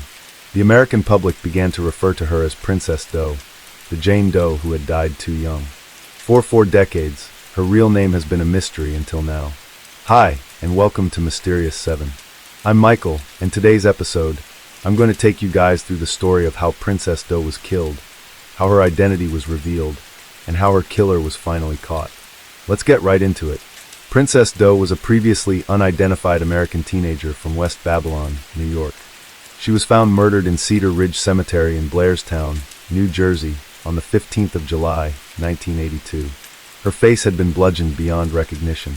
Her case gained national attention, and the public took a special interest in unraveling her story and finding answers. She became the first unidentified dead body to be entered into the National Crime Information Center. On the morning of Thursday, July 15, 1982, at around 8 a.m., gravedigger George Keyes discovered the body of a young girl in the rear section of the Cedar Ridge Cemetery in Blairstown, New Jersey. The body was found lying on its back, just over a steep bank that leads to a creek below. The victim's face had been beaten beyond recognition with a yet-to-be-determined object. Due to the significant decomposition of her body, even her eye color could not be confirmed. The young girl was dressed in a red short-sleeved shirt. A peasant-style skirt was found lying on top of the victim's legs. No footwear or undergarments were found. No conclusive evidence was found, but this was difficult to determine because of how much the body was decayed. A golden cross necklace was found tangled in the victim's hair. 2 earrings were found in her left ear. Red nail polish was found on the right hand only, and she had no surgical scars, distinct birthmarks, or tattoos. Scars or marks on the head or face area could not be known due to the condition of the body. Forensic anthropologists determined that the victim was not pregnant and had never given birth, and was most likely between the ages of 18 and 14 years old at the time of her death. Toxicology did not reveal any traces of drugs, but was not entirely conclusive because of the time elapsed between the death and the discovery of the body. It is believed that the body was discovered after 2 to 3 days, or possibly even weeks, of exposure to the elements. This was especially difficult to determine because of the hot and humid weather in the area at that time. The forensic examination indicated that the girl had attempted to fight back or defend herself from her attacker, as injuries indicating trauma to her hands and arms were visible. The girl's body was buried in the Cedar Ridge Cemetery, not far from where she was discovered in January 1983. Donated funds were used to pay for the victim's coffin and headstone. The headstone was engraved with the text, "Princess Doe, missing from home, dead among strangers, remembered by all." For many years, Princess Doe was thought to be Diane Janice Guy, a missing teenager from San Jose, California, who vanished on July 30, 1979. This theory was propagated by several law enforcement officials in the state of New Jersey, who went as far as to hold a press conference identifying Diane Guy as Princess Doe. However, Lieutenant Eric Krantz, the Princess Doe case's original lead investigator, maintained that Diane Guy was not a viable candidate for Princess Doe's identity. Krantz's feelings were shared by Diane's family and investigators in California, who were particularly angered by the conduct of the New Jersey law enforcement. In 2003, Princess Doe's DNA was compared with a DNA sample from Diane's mother, Patricia, and it was conclusively determined that Princess Doe was not Diane Guy. After seeing images of the girl's clothing in the newspaper, a witness named Marie Latimer reported to officials that she remembered seeing a girl wearing the same clothing as Princess Doe, purchasing cigarettes on July 13, 1982, just 2 days before her body was found. Latimer stated that she was shopping with her daughter at a supermarket across from the cemetery and observed, and was able to describe the victim's clothing. The shirt and skirt themselves were traced to a manufacturer in the Midwestern United States, although the brand labels were missing. 3 people reported, after viewing the photos, that they had bought similar clothes at a Long Island store, which is now closed. On September 22, 1999, the body of Princess Doe was exhumed from the Cedar Ridge Cemetery in Blairstown, so that DNA samples could be taken. The body was reburied in the same location. After a 2012 photo composite of the victim was released, it generated new tips, as it resembled several missing girls from across the country. One theory was submitted that Princess Doe may have been a runaway, and could have been an individual using false names while employed at a hotel in Ocean City, Maryland. In 2012, a sample of her hair and a tooth were examined through isotope analysis, and indicated that the victim was most likely born in the United States, at least 7 to 10 months in the Midwestern or Northeastern United States. The tooth sample indicated she could be from Arizona. It is also believed that the girl had spent a long time in Long Island, New York. Lieutenant Krams, now retired, coined the name Princess Doe early in the investigations, and also managed to get the case covered extensively in the media. The case was used as the impetus for recording unidentified crime victims. In the MCIC database at the national level, Princess Doe became the first such case entered by the FBI director. After extensive print media coverage in 1982, Lieutenant Krams, who was the original lead investigator from the Blairstown Police Department, was contacted by HBO regarding the Princess Doe case, and asked if the channel could chronicle the case in an upcoming documentary entitled Missing. Krams agreed, and the segment was filmed over several weeks. Krams was shown following leads as they came in. The documentary featured actual footage of the recovery of Princess Doe's body, along with footage shot by HBO of Princess Doe's 1983 funeral. The case was also featured on America's Most Wanted in 2012 in hopes of generating new information about the case. The same year, the most recent reconstruction was broadcast on CNN. On July 15, 2012, a memorial service was held for the 30th anniversary of Princess Doe being discovered at the top of the ravine where her remains were found. Over 100 citizens attended, as well as several reporters and cameras. The victim's clothing as well as her photo reconstructions were on display for public viewing. On October 12, 2014, Princess Doe was honored at a missing persons rally in the area.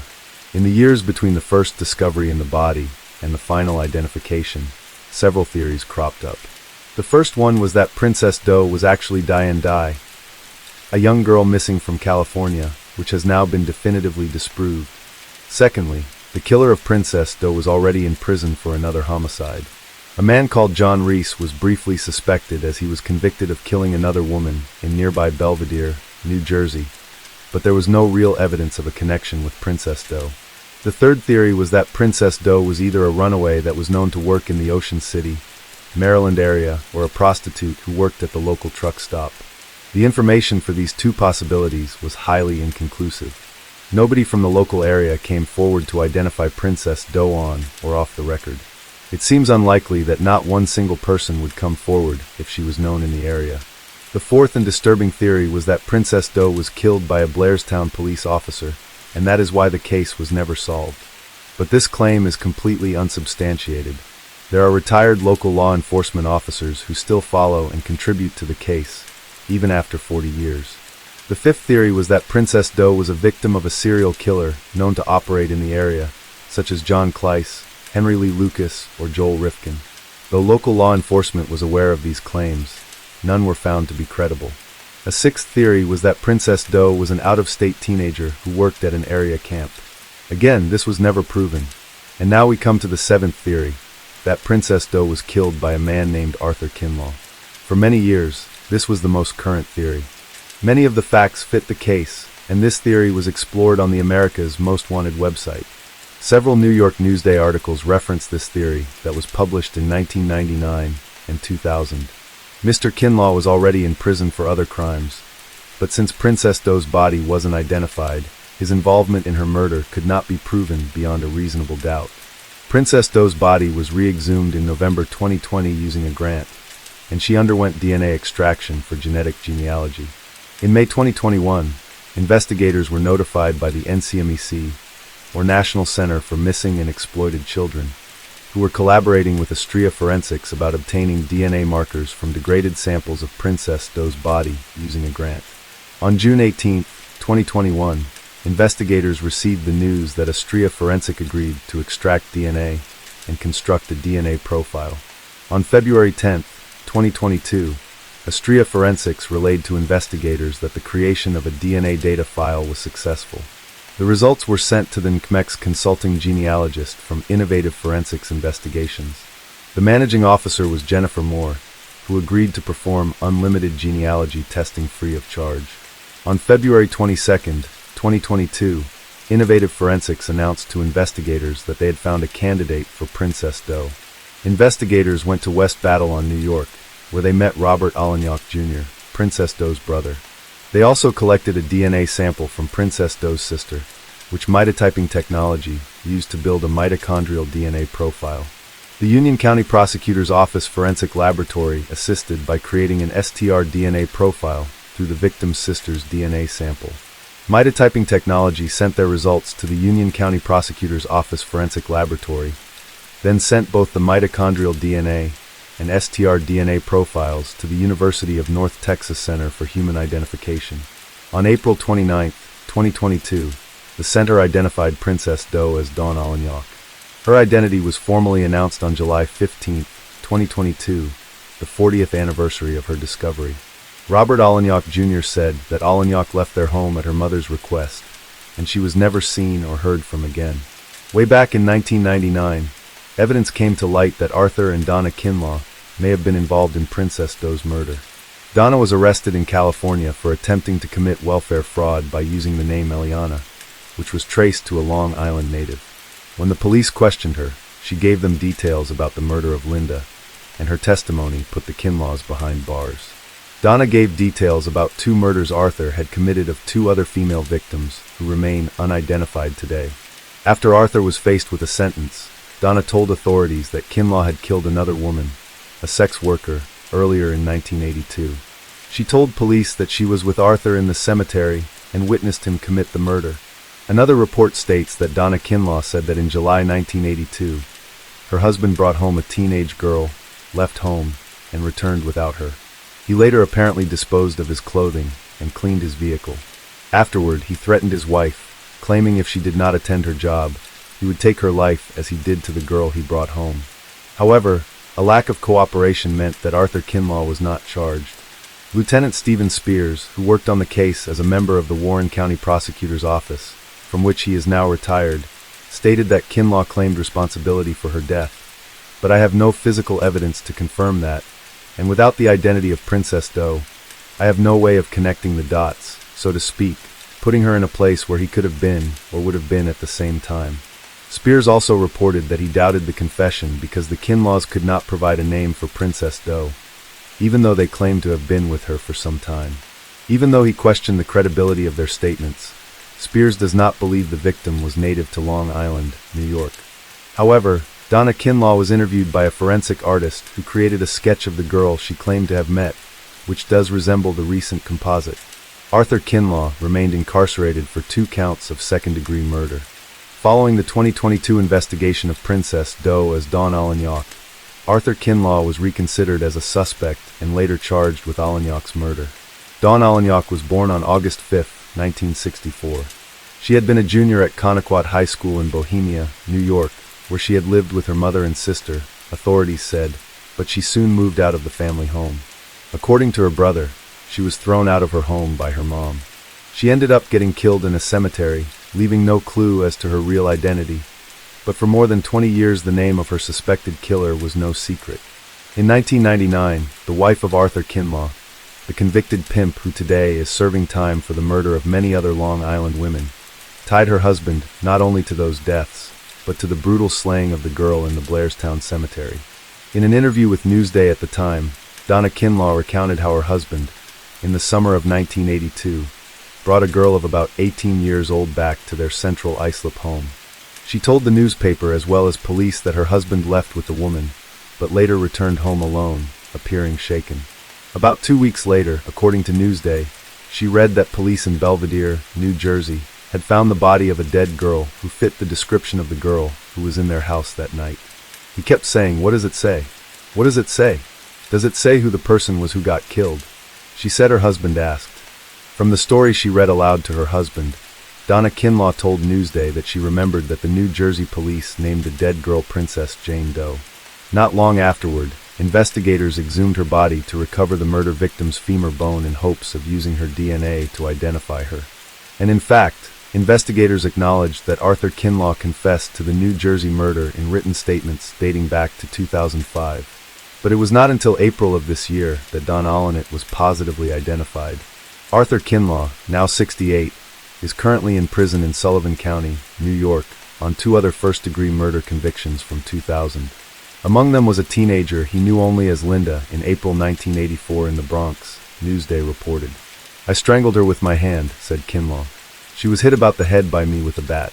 Arthur Kinlaw has now been charged with 1 count of homicide as the result of the subsequent investigation, witness statements, and his confession of Ollinet's murder. It is believed that after Don Ollinet refused his demands to go into prostitution, he drove her to New Jersey. They both ended up in Blairstown, where Kinlaw murdered her in the Cedar Ridge Cemetery.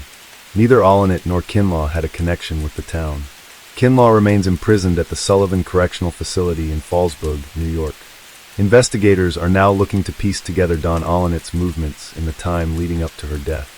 The DNA Doe Project, also DNA Doe Project Incorporated or DDP, is an American non-profit volunteer organization formed to identify unidentified deceased persons, more commonly known as John or Jane Doe. By using forensic genealogy, their volunteers identified victims of automobile accidents, homicides, and unusual circumstances, such as persons who committed suicide under an alias. The group was founded in 2017 by Colleen Fitzpatrick and Margaret Press. Unraveling the mystery of Princess Doe has been a sensational success for genealogical DNA testing of exactly this kind. Sometimes the smallest things make the biggest impact, and for the case of Princess Doe, that was exactly what happened. A molar root weighing just 200 kilograms would hold the answers that had eluded investigators for close to 40 years. With the help of the National Center for Missing and Exploited Children, Princess Doe's molar and eyelash were submitted to Astria Forensics in 2021 for possible DNA extraction. What is so special about Astria is that they can extract DNA from samples that are degraded or otherwise would provide no value, said Carol Schweitzer, a forensic supervisor at NCMEC. "We knew that if anyone could get the information that was needed, Astria could, and they did." Kelly Kincaid, CEO of Astria Forensics, told NCMEC that they were lucky to find that the DNA was exceptionally well preserved and allowed for millions of pieces of information to be gathered to complete the DNA profile. This single DNA extract contained hundreds of millions of unique human DNA fragments, said Kelly. With these sequencing data, we were able to reconstruct her whole genome single nucleotide polymorphisms, or SMP, profile. This resulted in Astria being able to deliver genotype files to NCMEC and the Warren County Prosecutor's Office that could go on and be used to complete Princess Doe's genealogy. This technology that would not have been possible 40 years ago was just the break the investigators had been hoping for to identify Princess Doe's identity.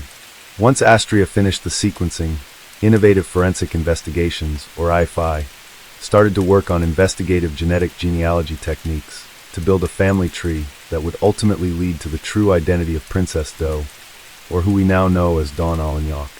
This work was only possible because of the collaborative effort of each agency, said Jennifer Moore, CEO of IFI.